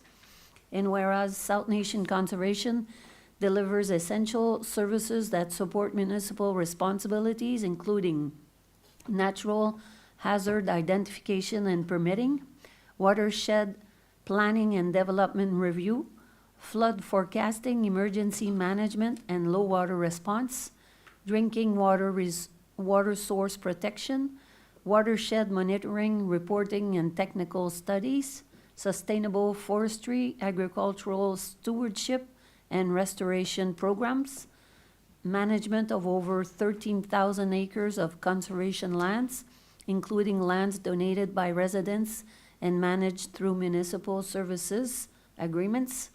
And whereas on November 7, 2025, the Ministry of the Environment, Conservation and Parks posted ERO number 025-1257, proposing to consolidate Ontario's 36 conservation authorities into 7 regional conservation authorities, and to establish a new Ontario Provincial Conservation Agency with limited consultation and without accompanying cost-benefit analysis or evidence demonstrating the need for this restructuring. And whereas Schedule 3 of Bill 68 enables the province to assume governance authority over regional conservation authorities, raising concerns regarding diminished municipal representation, loss of local decision-making, and centralization of watershed management.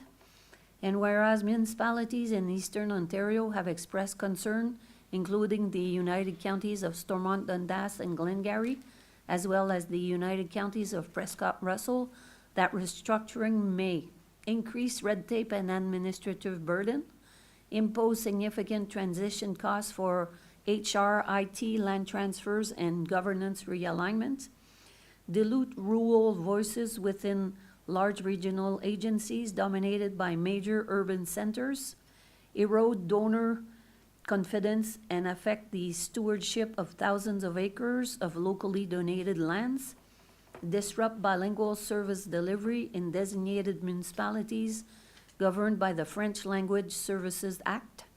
And whereas conservation authorities, including South Nation Conservation, already collaborate regionally through successful shared service models, joint watershed studies, coordinated flood forecasting, agricultural stewardship partnerships, digital permitting, and harmonized technical reviews, demonstrating that modernization and efficiency can be achieved without dismantling local governance structures. And whereas municipalities rely on South Nation Conservation's field-based expertise, rapid on-site support, landowner relationships, and local knowledge, services that risk being weakened under a large centralized regional structure, now therefore be it resolved that the Council of the Township of Russell urges the Government of Ontario to maintain local, municipally governed, watershed-based conservation authorities, including South Nation Conservation, to ensure effective natural resource and natural hazard management, transparent local services, and accountability for municipal levy dollars.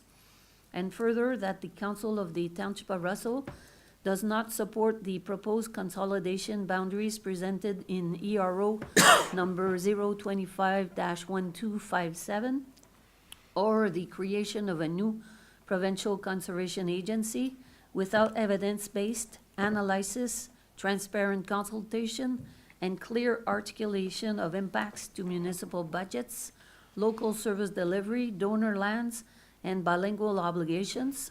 And further, that the Council of the Township of Russell encourages the province to work collaboratively with municipalities and conservation authorities to identify opportunities for improved consistency, modernization, and shared service approaches within the existing watershed governance model, and that a copy of this resolution be sent to the Minister of the Environment, Conservation and Parks, local MPPs, NMP, all municipalities in the South Nation watershed, the Association of Municipalities of Ontario, the Rural Ontario Municipal Association, Conservation Ontario, and all conservation authorities in Ontario. Bravo et merci, Madame Camille-Laflamme. Alors, on a une motion sur la table. I'll invite questions or comments from members of council. Mayor Tarnowski, over to you. Thank you so much, Councillor, and I echo that. Thank you very much, Madame Camille-Laflamme. That was a long one. I just to provide an update for council. During Roma, we did have a chance to have discussions around this, and it's my understanding that we are supposed to hear back from the ministry sometime in April around direction where this is going, but they have received a lot of feedback from different municipalities as well to date, and so I'm hoping to add this feedback from our municipality as well. So thank you. Thank you, Mayor Tarnowski. I'm especially grateful to see the mention of French language services and that is a unique requirement and need that we have in our region that would absolutely need to be carried over in any future model. I did see Councillor Armstrong as well. Yeah, I just have to personally emphasize some of the points you made.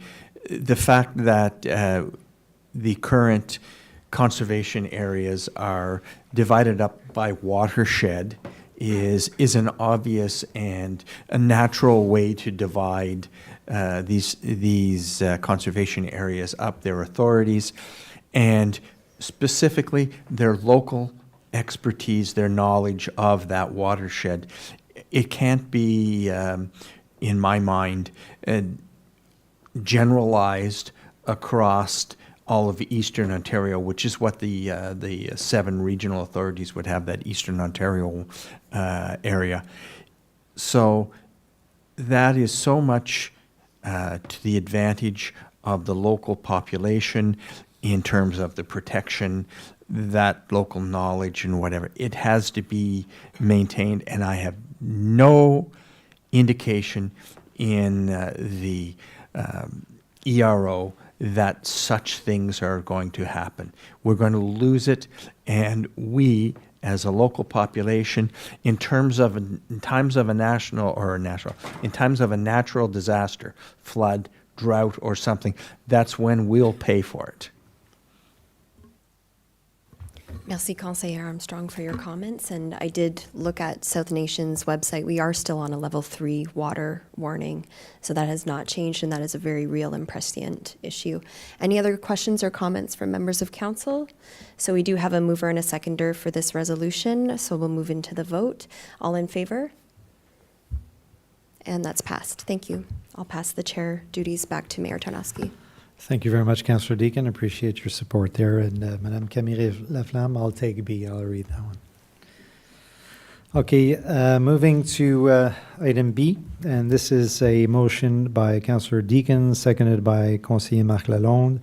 Whereas under Ontario Regulation 391-21, blue box producers are fully accountable and financially responsible for their products' packaging once they reach their end of life and are disposed of for eligible sources only, and whereas ineligible sources which producers are not responsible for include businesses, places of worship, daycare, campgrounds, public-facing and internal areas of municipal-owned buildings and not-for-profit organizations such as shelters and food banks, and whereas failure to include ineligible sources under the Ontario Regulation 391-21 Blue Box program is in essence a provincial tax on ineligible sources, and whereas should a municipality continue to provide services to ineligible sources, the municipality will be required to oversee collection, transportation, processing of the recycling, assuming 100% of the cost, which amounts to yet another provincial municipal download,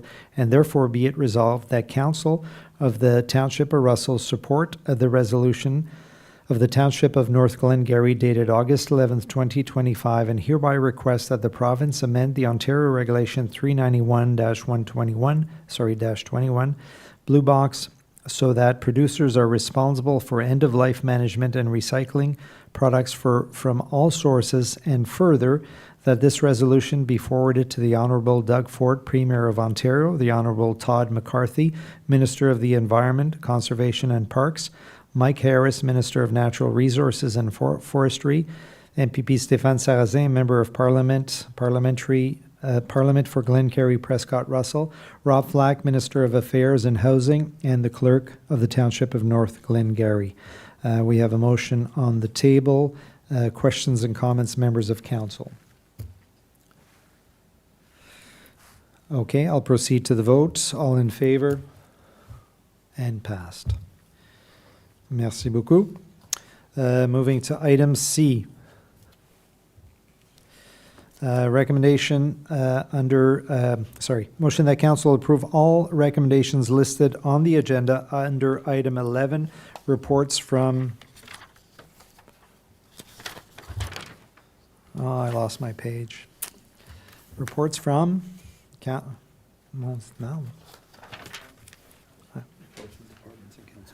Thank you. Reports from departments and council committees. Mover seconder to put it on the table. Moved by Councillor Armstrong, seconded by Councillor Lauren. Questions, comments, and amendments. I believe we agreed to remove items P and R. Okay. To remove items P and R, this is moved by Councillor Lauren, seconded by Councillor Lalonde. Call for the vote to remove items P and R. All in favor? And passed. Items are removed. Okay, so now I'll call for the vote for everything but items P and R. I'll call for the vote. All in favor?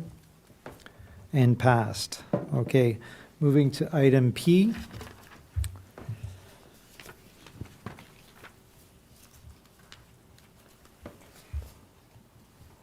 Alors, modification, que le Conseil reçoive le tableau révisé daté du 26 janvier 2026 avec les modifications proposées au règlement de procédure 2021-127 et autorise la greffière d'aller de l'avant pour présenter le règlement avec les modifications proposées pour considération à la prochaine séance ordinaire du Conseil le 9 février 2026. Do I put it on the table? Mover seconder? Mover seconder to put on the table. Moved by Councillor Lalonde, seconded by Councillor Deacon. Before, just a couple of comments on my end on this item. So this was originally brought up November 10th, I believe, Madame Camille Laflamme? No, Mr. Mayor, the first time there was a notice that the amendments would be brought forward, so it was October 27. Okay. And then, yes, you're correct, November 10th was the first time it was brought to council for discussion. Okay, And and, then you discussed a few things, but it was deferred to today's date. okay. Anything to add before we open for comments, Madame Camille Laflamme? Yes, I would just like to add that the parts in yellow, I don't know if you want me to just quickly add a little note on them. So the ones that the second one you see, I added those because when we produced the calendar of meetings after the November 10th meeting, I realized that there was a meeting scheduled for October 26, 2026, which is voting day.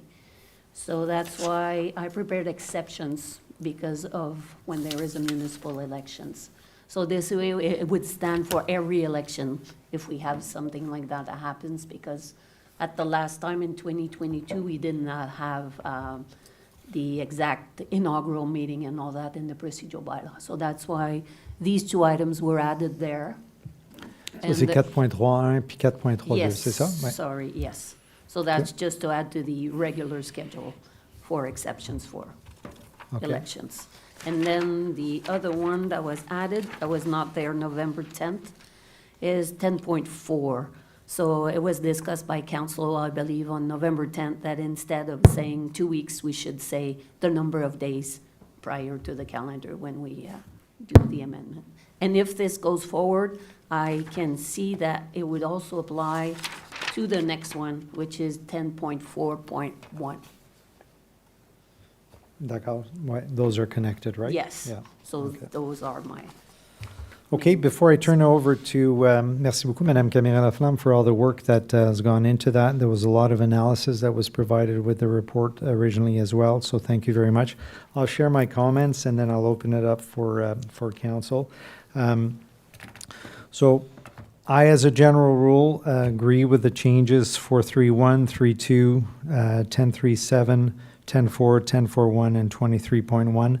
I struggle with the reduction of meetings 4.3 and the changes to question period. And so I'm happy with the other changes, but 4.3 and 10.3.11, I'm struggling with. That's where I'm at on that.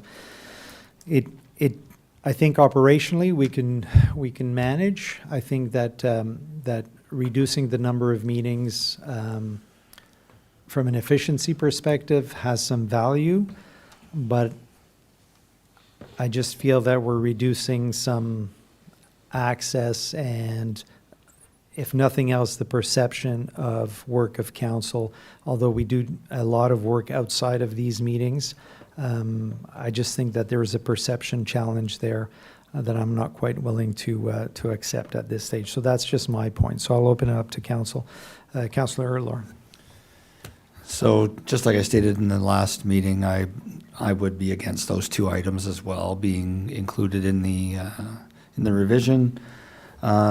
For item number 4.3.1, the exception during a municipal election, normally the inauguration happens at a council meeting. Does this suggest that there would not be a council meeting for the inauguration and it would be done separately? Yes, that was added in the 2022 procedural bylaw. After the act change, before we used to have an inaugural followed by a regular council meeting at the same time. Right. But because the dates had changed and the 2 weeks in between or more when the term starts, it was suggested, and that was in the procedural bylaw of 2022, that there would be only an inaugural meeting on the day when the term starts without having other bylaws or resolutions. So there's only one meeting in November and it'll be the fourth. So in November, it would affect 3, really. So it would have been like the 9th, which is the second week. The inaugural will be the 16th because the 15th is a Sunday, and there would be a meeting on November 23rd. So by the way this is worded, it would remove the one from November 9th, which would be after the election, but before the new council is inaugural. Okay, so then at the inauguration, is there an actual council meeting? No, it's only the inauguration itself. That's what it is presently in the procedural bylaw. So we're gonna go from October, whatever the date is before. 13, October 13th till November 20-something yes, for meetings? yes, And then we're only gonna have one meeting in December. yes. Unless council suggests otherwise. And So- if we had a meeting November the 9th, it would be the current council, not the new council. Correct. Which we would be Or lame duck. I council- was going to say dud, but But we're lame duck anyway. Yeah, or come- council could choose to amend the procedural bylaw that the inaugural meeting could be a regular meeting after, which is not presently in the chart or in the procedural bylaw. that was just changed. That was changed in 2022 Yeah, and the reason for the change in 2022, if you remind me? because of the term, yeah. It just lined up well Yeah. like that.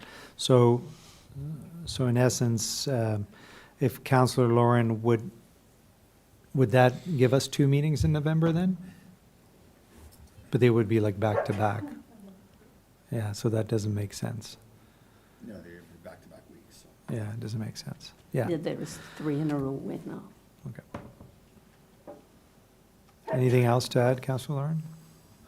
So you are, if I understand correctly, you're for all the other changes with the exception of those 2. Correct. Thank you. Any other comments? Can you repeat, Mr. Mayor, which number you said and which number? Yeah. So I can, Yeah, I believe Councillor Lauren's in the same page. It's 4.3 and 10.3.11 are the ones that are in disagreement. and for yourself, Mr. Mayor, you said you had 3? I'm the same ones, those 2. So 10.3.11 and Yeah. 4.3. That's correct. Okay, thank you. Councillor Armstrong. Yeah, I have to, again, disagree with 4.3 and 10.3.11. Just looking from the statistics, if we go for the last year and add the 2-month meetings time frame together, We would have meetings in February of 4.2 hours, March 3.0 hours, April 5.95 hours, May 7.5 hours, June 5.3 hours, and September 5.54 hours. That is probably unworkable in reality, especially the 7.5. Now, that's probably not going to happen every time, but it'll probably happen once a year, where we would have meetings of 7-hour lengths. And I think that's unmanageable for council and probably for staff as well. The other one is 10.3.11. I think about the City of Ottawa. The City of Ottawa works differently, of course, because their committee meetings are all councillors. But seeing that the Finance and Corporate Services Committee met just a few months ago, and I was sitting in there, in fact, other people in this room was actually sitting there too, and presented, the meeting was very much open for questions and comments from members of the public. Obviously, with the 21-member council and a city of 1 million, you don't get questions from the public on the actual council meeting. But the fact that there were a couple of hours of questions and comments from the public at a committee that was chaired by the mayor personally is quite impressive in their engagement with the public. And they had 5 minutes to present, but they did not limit the number of people. And I was very impressed with that. And I think the closest we can get is retaining our questions on the meeting of the day as we have it now. And I'd like to see them stay that way. Thank you. Thank you, Councillor. Any other questions or comments? Councillor Deakin. Thank you. The last time we discussed this, I was the first to speak and quickly realized that I was not in the majority with the notion of changing the number of regular scheduled meetings in the year. I did look today again at the chart, which showed that Castleman is on a meeting every 3-week cycle. I did ask staff if that was also an option that they had looked at, sort of splitting the difference, and came back as not recommended. For transparency and engagement purposes, as well as just regular scheduling for council members and staff. I'd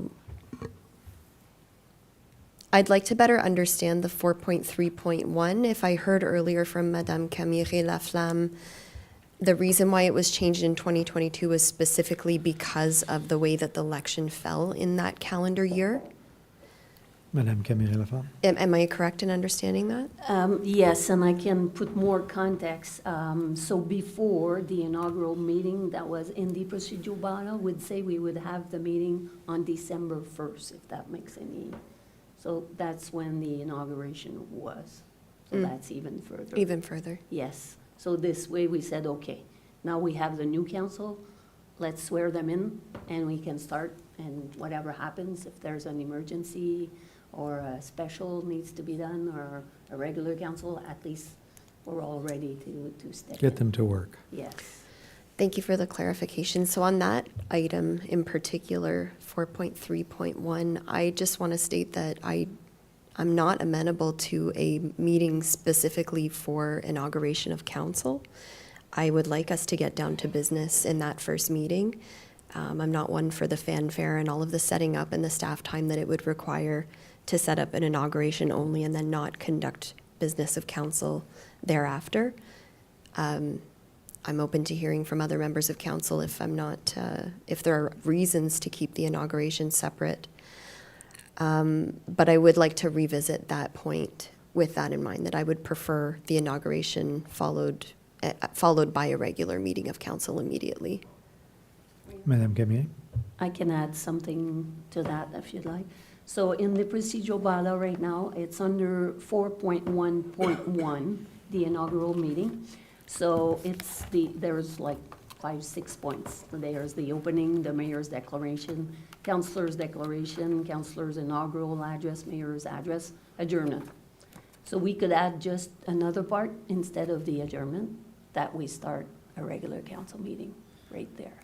Or we have a break, we have a lunch, we have whatever council decides, but that could be a break of, let's say, half an hour or something, depending on what council wants, and then we could say it could proceed with the regular council like we did before. It would be just a small addition. So from a staff perspective, Monsieur Godin, anything to add on that? Merci, Monsieur le Maire. Bonsoir, chers membres du Conseil. No, I mean, if I think that's something that's possible. I think what we're saying is to have a public council meeting on the night of the inauguration. Currently, what's being showed is there would be the inauguration on the 16th, if I'm not mistaken, and then a regular council the following Monday. Yes, so it would be 16 and 23, let's say this. So my question on that is, are we keeping both of those meetings, or are we advancing the one from the 23rd to the 16th? So the idea that Councillor Deacon is proposing is to have one meeting with both. My question from a procedural perspective is, as a new member of council being sworn in on a specific night, will I already have access to all the information beforehand for a regular meeting of the business of council, or does that happen after swearing in? I forget. So if I'm not sworn in, do I have access to all this information ahead of time or not? That's a good question. Yeah. A regular Councillor council meeting is the agenda is public. Therefore, the new member of council has the same access just as the public does. That was the case for me in 2022. Yeah. That's That's- correct, yeah. Mr. Mayor, too. So with the exception of any closed item business, that may be that day, right? Councillor Lawrence, sorry. Why don't we, because of the ever-changing initial day of the new council, because I think it's a time period from the voting till that, so it'd obviously be the first Monday after that date that would occur that we would be able to do that. Is why don't we just make the determination that that day is inauguration and the only council meeting for that month, all on one, so you don't have one on the 9th, you don't have one on the 26th, you have the one on the 13th or the 16th, whatever the date is. You have the one on for inauguration in the month of November. During a municipal election year, you only have the one meeting, and inauguration and the council meeting. Madame Kéméré-Laflamme, dans ce cas-là, would it be on the 4th Monday, or it would be? No, it would be on the 15th, or if it's a weekend, it would be on the 16th. So the November 9th would go, November 23rd would go, and the October 26th would go. Okay, so it would be on the 15th of November? This year would be the 16th. Well, we wouldn't put dates in, it would be inauguration day. Yeah. Or just, I can say on Inauguration Day. Well, it's. There will be one regular council meeting in November on the same day as inauguration, as the inaugural meeting. Yeah, Okay, so we have enough. but we would still need to amend the 4.1.1 inaugural meeting to reflect Je comprends. that. We'll Yeah. do all that once we kind of get Yeah. into the zone. Councillor Armstrong? I'm not sure right at the moment. What defines inaugural day? Is it the specific date, such as the 15th of November, or is it something like the third Monday in November? It's the first Monday after so many days after the election results, correct? Well, it's the term, so the way it's written now, before it used to be inauguration would be December 1st. So that was before. So it could be any date that council chooses. But it was changed in the procedural bylaw to say that inaugural day would be the first day that council new term starts. That's how it's worded right now. Okay, then, my question then is, what is the definition of the first day of the term New of a term. new council? Where that Where is that comes from, defined? that's Yes. in the act. Yes, but is it a specific date, as in the 15th of November, or is Yes. it like the third Monday in November? Every No. election has its specific term, Yes. correct? Yes. And it changes. So the term of council finishes on the 14th because the new term starts on the 15th. So But we it- can, Sorry, but in 4 years from now, or whenever the next election is, it may be different dates. Unless the law changes. That's But correct. It will be like that for 10 years unless they change the act. So it will be the same? It's November 15th. Yes. so Okay, it can so be the at first any Monday. time, so it can be on any day of the week. Well, it's a council meeting, so it's the first Monday following November 15th. Right now, the inaugural meeting is on the 15th. So, On inaugural day. yeah. So we could amend it, like to say, on after Okay, that, but on the first Monday to follow, which could be on the third Monday for okay. sometimes. So I think we understand each other. What we're looking for is that one meeting in November will be an inaugural day plus meeting, and that'll be our meeting in November, correct? There won't be room for 2 meetings in November regardless, or will there? Yeah, well, in this month, you got the 30th. Yeah, so that's 2 weeks later. So how do we write that in? Monsieur Godet, any advice? I would say if you can just word it to us, what it is you would like, and do we need to approve this tonight, or is it something we can adjust? We can just, I think it'll be fair to bring it back with direct, I Right. think give direction might be So if you easier. give direction on what you're looking for as far as having one meeting or two, and we can go back to the table and draw that up. Excellent. Yes, and the way it could be worded is on the 15th, if it's like a Monday, or the first Monday following that day, if that's simplified. I'll leave the wordsmithing to the experts, and then it'll come back to council. I think, and I'll give you la parole, Monsieur Conseiller Lalonde, dans 2 secondes. But I think generally speaking, it seems there is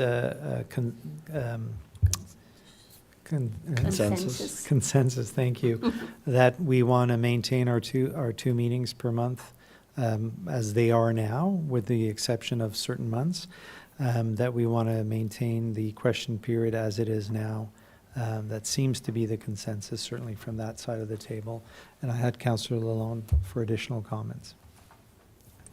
Yeah, I'm not following the consensus on the number of meetings.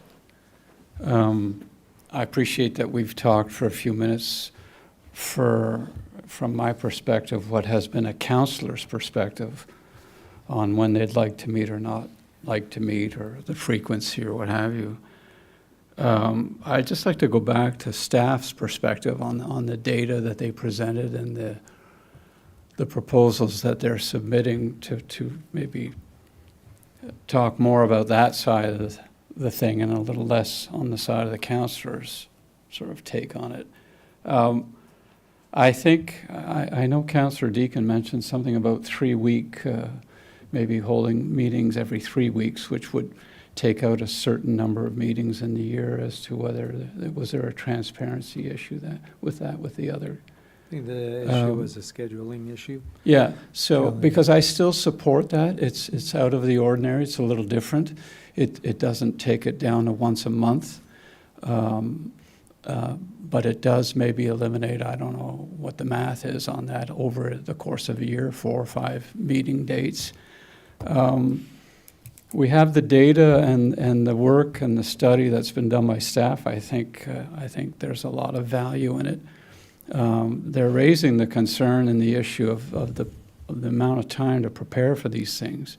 I know that this council was given a schedule and a mandate that involved 2 meetings a month, and I respect that, but I think I'm siding to some degree with the idea of sort of taking a new approach to this and being a little unorthodox, coming out of that tradition by a little bit to look at what could be a meeting every 3 weeks.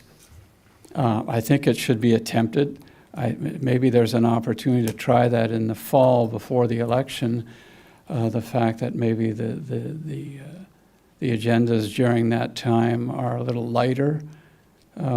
So I would support sort of like a hybrid version of what was proposed to, as opposed to once a month, that it be once every 3 weeks. That's my take. I don't know if I'll get any support based on the comments made tonight. On the issue also of 10.3.11, there was, we were going to be waiting, I thought at one time, to see the engagement strategy on what it would say about some of this, like questions from the public. In any case, I would tend to agree with the rest of council and Mr. Armstrong's comments in particular about the value of having a question period and not limiting it to one question necessarily or comment per person. I think we came a long way from a year or so ago of having issues and challenges and conflict and even some confrontation on the issue of the question period, but I think that has been resolved to a considerable degree, so I don't see the reason, at least in the present circumstances, why that needs to be changed. Thank you. Thank you, Councillor. So I just, before I pass on, the 3 weeks, I think it was staff that recommended not to go in that direction because that would change the timing for staff as well in terms of, you know, am I at council this week, or I have previous engagements on the second week or stuff like that, because that would change every month if we go every 3 weeks. Correct me if I'm wrong, Monsieur Godin. Oui, merci, Monsieur Maire. Well, I would just add on that, I think the 3 weeks was not preferable versus the one per month. I wouldn't say that we wouldn't, well, personally, that I would like to talk to the team, but that I wouldn't encourage to go to 3 weeks versus the current 2 weeks. Okay. Okay, thank you. Just a clarification, Councillor, and then I'll give it to Councillor Deakin. Yeah, I mean, these are discussions and ideas that are, like I say, a little unorthodox, a little out of the ordinary, put us out of our comfort zone a little. Why shouldn't it put admin out of its comfort zone at the same time? It's the idea of the thing that appeals to me based on the reports that staff have given. So if there is an opportunity to revisit the idea of the 3 week, even though in the initial term they might have prescribed against it, I think it should be revisited. It's the time to do stuff like that. Merci, conseiller. Councillor, Madame Camille Laflamme. Yes, thank you, Mr. Mayor. Just to add to that, it's not only for the administration. My point of view was more for council members that might have something else at night, at another week, and mostly for the public, because this will be very hard for the public to follow. For the engagement side of Yes, it, knowing, oh, is there a because council meeting? It's on the first week this month. Oh, next week it's on the second. Oh, then it's on the third week. Good Oh, point. now it's on the Tuesday of the fourth week. It could be the fifth week because it's going to move. Yeah, if there's a constantly. Monday, yeah, so I understand So, what you're saying. yeah, I think it's going to be hard, very hard. From for an the engagement public, perspective and Yes. consistency, more challenging. because they know, okay, on Monday I can go, but now, it's going to be. C'est bon. Merci. That's just- Great discussion so far. Councillor Deakin? I spoke to one of my points so far. I appreciate the discussion and Councillor Lalonde's point that this is important to look at, and I'm glad that we're looking at it a few times, and change is hard. So I have the understanding now with 4.3, 4.3.1, 4.3.2 is fine. Kudos on 10.3.7.1, which does clearly say where the expansion of consent items will be. And there was a comment earlier that meetings will be going into the wee hours of the morning and be longer than ever. There was data from the staff to show that this move here on this line would condense, ensure that all this information remains publicly available, of course, give council the option to discuss, but condense the agenda discussion time on items that are informational rather than deliberation-based. Moving on to 10.3.11, I just want to reiterate something that I said the last time this was brought. We have a new website coming. I hear from members of the public regularly, including today, who wanted to be here tonight and wanted to ask a question, but could not be here in person, that having a way to submit a question online would be handy. And so I do agree with maintaining the question period and also adding the option of having a question submitted online, which would also provide staff with the opportunity to prepare what are often operational responses. So I just wanted to put that I want to maintain that proposal, that questions could still come in online as well as in person. On one more matter, what was it?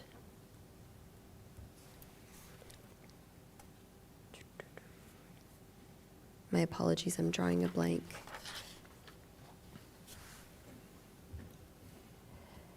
Nope, it's gone. Thank you, Councillor. bring it up if it That's comes actually a back to me. great suggestion. So from a process perspective, we're agreeing to bring this back with some changes, but would it benefit staff? And I think I would benefit from it certainly if we can go through each item and kind of, I'm not sure if we would vote on each item in terms of giving direction to staff,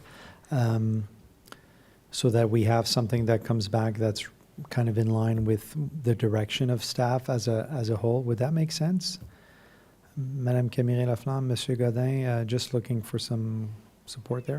Council can give direction for sure, but not really vote on it, but But in terms of giving direction, just so that we don't come back, in 2 weeks or whenever it comes back, and then again defer or make some changes again, try to get as much of a concise direction as possible. Can we go through each item to give you a pulse on that through, I don't know how else to do it other than how a vote, Mr. yes, Godin? and then we would bring back a revised chart again, and then come back after that another time for the bottom. That's my. You moved the microphone, so I'm assuming you want to speak, Mr. Godin. Oh, I just moved it back because Oh, okay. Camille Laflamme said what I was going to say. I think I would welcome that discussion to have a good direction as far as what to bring back. Okay. Councillor Deegan, you remembered. Thank you. I was staring at the table, and it wasn't related to the table, what I wanted to say. What I wanted to say was more broad and more general, and that is relating back to what we saw on the public engagement strategy that was brought to us before the holidays. So we are equipped now with this sense of how we want to proceed in terms of public engagement actions, as well as the council and question period and things are all part of that. And I just want to say that at that last meeting, there was a moment where we were talking about resourcing for all of this, right? And I think council has to be very realistic about bringing all of these things online at once, plus what is already being done at other venues like open houses, information sessions, stickies at Meet Me on Main, committee meetings, advisory committees. And I think that we have to, I would like us to have a clear sense as a council of what resourcing would actually take to move ahead with all of this, and for us to have a discussion from that perspective in terms of being fiscally responsible as well, and balancing what we are tasking administration to do and the resourcing that requires with all of these different ways that we want to engage. It feels like we have the full menu in front of us, and I'm not yet hearing council be selective about what really matters in that menu. So far, I'm hearing we want it all. And I think that if we had numbers in front of us, like we have data, which is great, but if we had real numbers in terms of this is what it's going to cost you to have the king suite, with the big screen TV, we might be looking at it differently. So the next time that this comes, that might be an angle that I would request from administration is with that public engagement piece as well. Is this requiring more is this requiring more full-time employees? Is this requiring, because we want to do I believe that there's a desire in 2027 to start doing those town halls as well. And I'll leave it there. It's a lot. Thank you. Thank you, Councillor. So I think I agree with what you're saying, is that we do have all this on the side that we've discussed and showed some interest in, i.e. the open houses or the town halls. And so we want to include that. So at what stage do we just keep adding more and or see a holistic kind of piece? So in this particular procedural bylaw, open houses would be in that, correct? Like if it was a council open house, would we see that in the procedural bylaw? Like a town hall or something like that, where all of council members were present? I don't think so, because it's not counted as a council meeting, right? Those town halls, and I don't believe so. I haven't- Okay, so just keep that in mind. Monsieur Dagenet? When we presented the public engagement report, we had an action plan, a 5-year action plan, and in 26 we didn't put any town halls. We are going to look at it in 27. No, I understand, but I'm just saying, is that going to come back through a procedural bylaw change, or is that just going to be added on? If it's all members of council required to be present, would that not be in a procedural bylaw? Monsieur Godin? Merci, Mr. Mayor. So we haven't really gone into details with how the whole procedure works. So it could be that it would have to be in a procedural bylaw, or it could be that it's just a separate event, kind of like the open houses that we do for specific projects. So we would have to get back to council on that when we do develop that program. Okay, so just ensuring that you know, that holistic approach, and I know there is an action plan for the engagement, but if it does have an impact, I guess it'll come back through this. It's just that when we do those town halls or open houses, it's my assumption, certainly my understanding when we were talking about that it would be an opportunity for residents to come and speak to council or be part of council. And so in that case, that's almost a required council meeting at some stage. But we can come back to that. But I think as long as we take note of Councillor Deacon's comments around that, I think when it does come back, that we take that holistic approach. Is that a fair kind of, yeah? All right, thank you. Okay, so I'll propose that we go through each items here and just kind of a yay or nay show of hands, and so that we have some direction for staff when this item comes back, and then we'll propose the deferral piece. Is that okay? Does that make sense? Yeah. Okay, so 4.3, any changes on regular scheduled meetings? For making the change or against? So for, show of hands. Okay, against? Show of hands. For status quo? Or? Yeah, so there is a proposal here. Are you for it or against it? Okay, so against it again?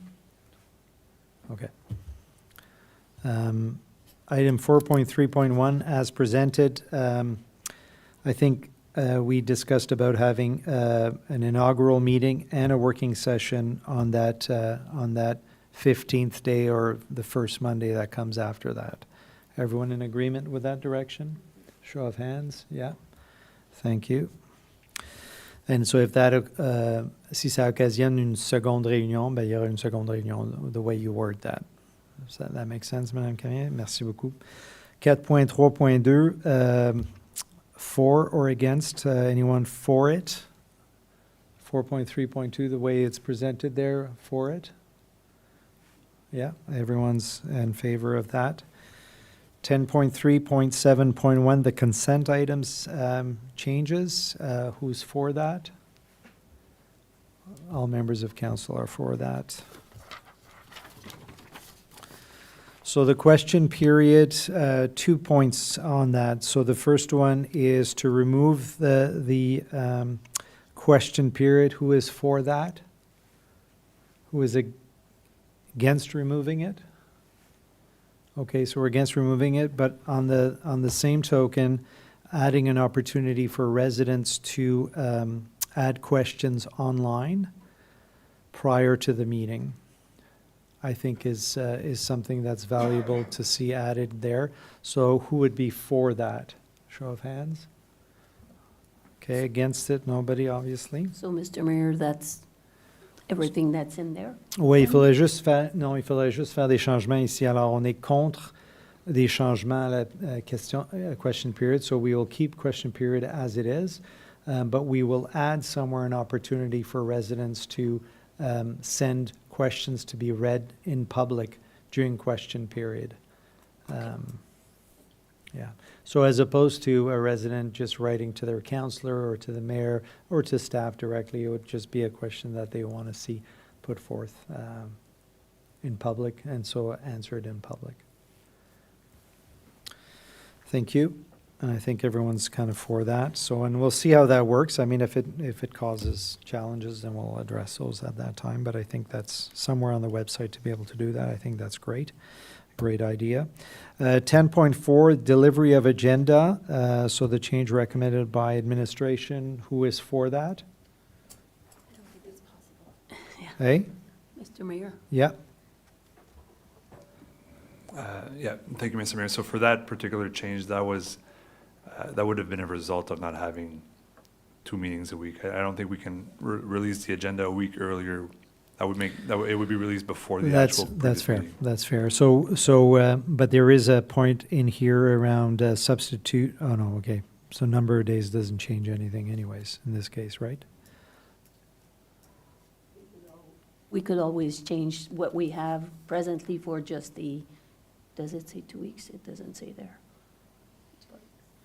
Yeah, it says 2 weeks, but Yeah, in the other one, it doesn't say. in the original one, does it talk about days? No, it's No. to the previous. So the direction here, if I understand correctly, is status quo. So no changes to that, to 10.4. Everyone in agreement? We're not changing it. Okay. Thank you. 10.4.1, public availability. Same thing as the previous one. And then 23.1 stands to reason, it'll just be changed. C'est-tu logique? On est-tu sur la même page? Thank you, Councillor. Great discussion. So now I will need a mover to defer. Proposing to defer, proposed by Councillor Lauren, seconded by Mr. Mayor? Oui? I wouldn't defer because it's only a resolution. The resolution says to receive the chart with the proposed and authorize the clerk to bring forward the amending bylaw. So I would just say to bring forward the revised chart for consideration at the next meeting. Okay. If Okay, so that's correct. Thank you very much. If you can, so that's moved by Councillor Lauren, seconded by Councillor Armstrong. Call for the vote. All in favor? And passed. Thank you, Council. Yes? Sorry, we skipped a step. What did I miss? We Oh, didn't the open up amended, for okay. questions before we Yes, voted. Thank you, thank you, thank you. So we approve the, Oh, I thought you wanted to do it after that item. I was, yeah, for after the item. The question, the suspend rules of procedure? Yeah, well, that would make no sense. You'd want to hear the question before we vote, if there were any questions on it, so. Fair enough. There were no questions. Thank you. Okay, we're all good then? We're all good? Thank you for pointing that out. So then we need to vote on the amended. That's correct. So So, we would have been okay. yeah, that's right, yeah, because, yeah. So voted on the amended resolution and call for the vote. All in favor? And passed. Thank you, members of council. Okay, we're moving to item R.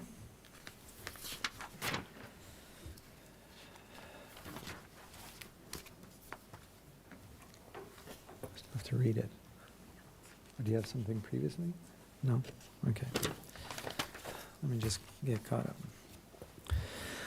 OK, que le Conseil reçoive et approuve la recommandation CDEIAC 2026-01 du Comité consultatif sur la communauté, la diversité, l'équité et l'inclusion datée du 12 janvier 2026 et concernant des obstacles ou préjugés dans le programme politique et règlement de la municipalité. This is moved by Councillor Deacon, seconded by Councillor Lauren. It's on the table. Questions, comments, amendments. Councillor Deacon. I would like to move to defer this to the next regular council meeting. Thank you. I've got a mover to defer, seconded by Councillor Armstrong. Call for a vote to defer the item. All in favor? And passed. Okay, thank you very much. C'est bon, Madame Caméré? Tout va bien? Tout va bien. J'ai rien oublié? Non. Puis on s'en va à l'item 16, correct? Correct. OK. Sur l'item 16, est-ce qu'il y a des items que je dois enlever? Je regarde juste vite fait. Non, parce que le procedure bylaw n'était pas là, puis la recommandation des comités, il n'y a pas de bylaw. Merci beaucoup. So motion that council approve bylaws 2026-001 to 2026-009 inclusively for a first, second, and third reading as listed on the agenda. So be moved by Councillor Deacon, seconded by Councillor Armstrong. Call for the vote. All in favor? And passed. Thank you, council members. Moving to item 17, new business reports. We have none. Item 18, other business. Anything to add, Monsieur Godin? J'ai oublié quelque chose? Non, c'est bon. Other business presented by council members. So I have 18A, Councillor Lauren, in regards to the bins. Yeah, so this is for Mr. Bourgon. A question that came up was, I know there's been a challenge to get the 240-liter bins, and I think we've started getting some in and selling them to residents. And I know that there were many comments about people being able to get their own bins as long as they were a specific model bin. So as an example, I know that Home Hardware has the bins.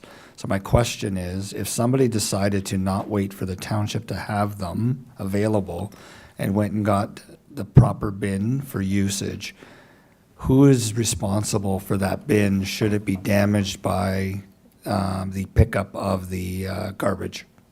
Thank you. Monsieur Bourgon? Well, it depends what happened or what's the context of that situation. So if it's the damage caused by the truck, as an example, well, the collector or the contractor will be responsible for the damage. So regardless of who Yeah, purchased. exactly. But And that's apply, and that's the same thing, the same logic that we had previously in the old program. So can I put it this way then? Today, if somebody brings a bin in and it was damaged, we look at it and we say, okay, we're going to replace it, here you go. If somebody brings in a bin that wasn't purchased by the township but is damaged in the same way, we will replace it for them, we will give them another bin? No, we will coordinate with the contractor and they'll arrange the replacement. And that's what, when people call in, we, And so are we able to are we able to ensure that the residents will have a bin for the next garbage day? yes, we're working, and that's not something new here. We've been doing that for the entirety of our program. It just now we have more Just more of them. bins. Okay. But yeah, if the resident simply needs to call in and we do the coordination with the contractor, especially in those cases for the one that were bought outside our program. Excellent. Thank you very much, Councillor. And how close are we right now to having a stock of the 240-liter bins for people to actually be able to buy? Monsieur Bourgon? Well, we're doing the distribution right now. So people called in like 2 months ago. So we're going through that list right now. I know my neighbor has theirs. How many in the waiting list still? Do you have an idea? I didn't check today. Okay. But we do have lots of people that removed their name for I realized that my 120, it's plenty of capacity for waste, Yeah, just as a and side note. yeah, I think on that side note, I still had a couple of residents that were complaining about the fact that their garbage bag doesn't fit in it. And I said, you don't have to put a garbage bag in, just put the garbage individually or the small bags. And they're like, oh, I can fit more. So that's good. Okay, excellent. Anything else that I'm missing for 18 that we talked about? Was there anything else? Councillor Deacon? You insisted. Yes, I did insist. I did. Yes, thank you. I just wanted to give an update that the Teen Advisory Committee is moving forward with the Your Vote, Your Future, or Our Vote, Our Future initiative. It's late, I may not be remembering it correctly. And one of the things that will start rolling out in the month of February is that local teachers, high schools, principals will be invited and welcomed to host members of council to go and do presentations around municipal affairs, municipal politics, what is the role of a member of council, et cetera. And so I just wanted to inform my fellow members of council that these requests may start coming in, and they will be shared with all members of council to determine who might go and make a presentation. There are materials pre-prepared, so it's not a matter of putting together a whole slide deck, but that will be shared with you to present should you be available and wish to give those presentations. So that's running from February to May. Excellent, excellent initiatives, and definitely speaking for myself, you can count on me to be as available as possible. Okay, so that's 18. Moving to item 19, public consultations, hearings, we have none. Item 20, announcements. So just we participated, Councillor Deakin, myself, and the staff team participated in Roma this past weekend. We were able to have 3 delegations. I think I communicated that with staff. The delegations were all related to our wastewater capacity and working in collaboration with La Nation to try to secure some funding for the project. I'm happy to report that in one of the delegations, the Minister of Municipal Affairs did kind of point us into a direction of a fund to help support the EA portion of the planning. I believe that's the correct. That was that money that's set aside. So that was very positive, and I think we had some really good dialogue, and we were very well received that we were working collaboratively with La Nation. There are 2 videos that were produced as part of that pitch, if you want, and I believe those videos where we're talking about the project with La Nation are available now on our website for residents to see, correct? So overall, that was very productive, and I'm happy to see that moving forward. Any other announcements, members of council? Councillor Deakin. I just wanted to acknowledge 2 wonderful events that happened in the last month in the middle of the winter when everybody wants to stay home and the organizers are out making sure that we're staying social and connecting. Alors, félicitations et merci à l'Association de loisirs d'Embrun for a successful Carnaval d'Embrun in the past week. My family and I thoroughly enjoyed the brunch put on by the Embrun Firefighters Association yesterday as well. And as well, congratulations to the Living Locally organizers. It was a fantastic event as always, and nice to see people out again during the winter, supporting local business, supporting local organizations. Merci. Thank you, and I'll add to that members of council participated in the annual general meeting for the Ag Society as well, and so that was very interesting, and I'm happy to report, or they reported that they had a fantastic year this year based on some changes on how they operate, so financially doing really well, which is a nice change from the challenges they had during COVID and the uncertainty that brought. So that was all very positive. So Councillor Armstrong, Councillor Lalonde, and Councillor Deakin were there as well. And so I think it was well attended and very positive. So I think they continue to be a great organization to support community gathering, education, and so on. And so very important to see that support. Very happy to see that support. Any other last announcements? No? Moving forward, 21, strategic discussion, we have none. And that brings me to item 22, closed session. So pursuant to section 239(2), 3, and 3.1 of the Municipal Act 2001, SO 2001, Chapter 2025, motion to move into closed meeting at the hour of 8:34 p.m. to address matters pertaining to Section 239 of the Municipal Act 2001, SO 2001, Chapter 25, to consider matters relating to 1, Contract negotiations, verbal report, S2K, a position plan procedure criteria, instruction to be applied to any negotiations carried on or to be carried on by or on behalf of the municipality or local board, and to review closed session minutes of the regular council meeting dated December 8th, 2025. And this is moved by Councillor Deacon. I have a comment, Mr. Mayor. Sorry, go ahead. Is it possible to inform the public what the subject of our contract negotiations are without compromising our position?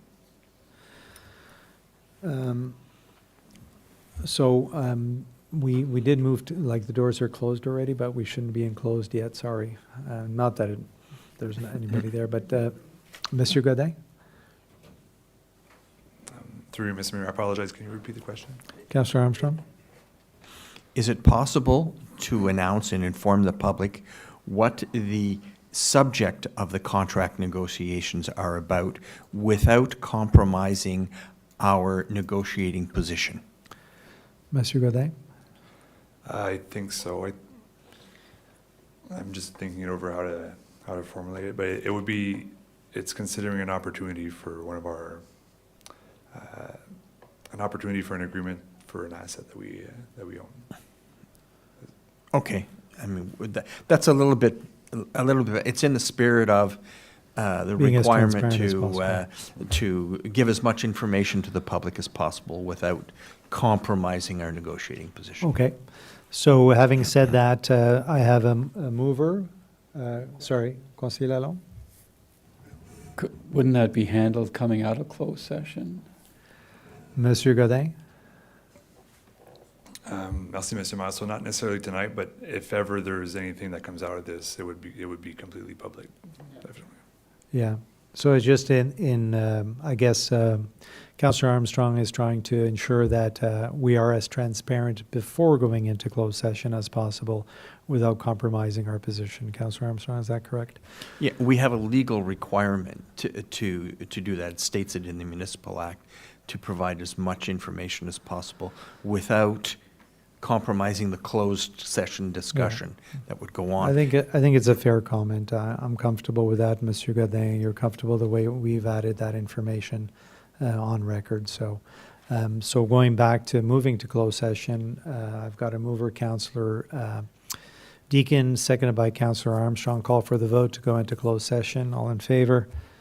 Thank you. We are now in closed, and we'll take a 5-minute break before we move.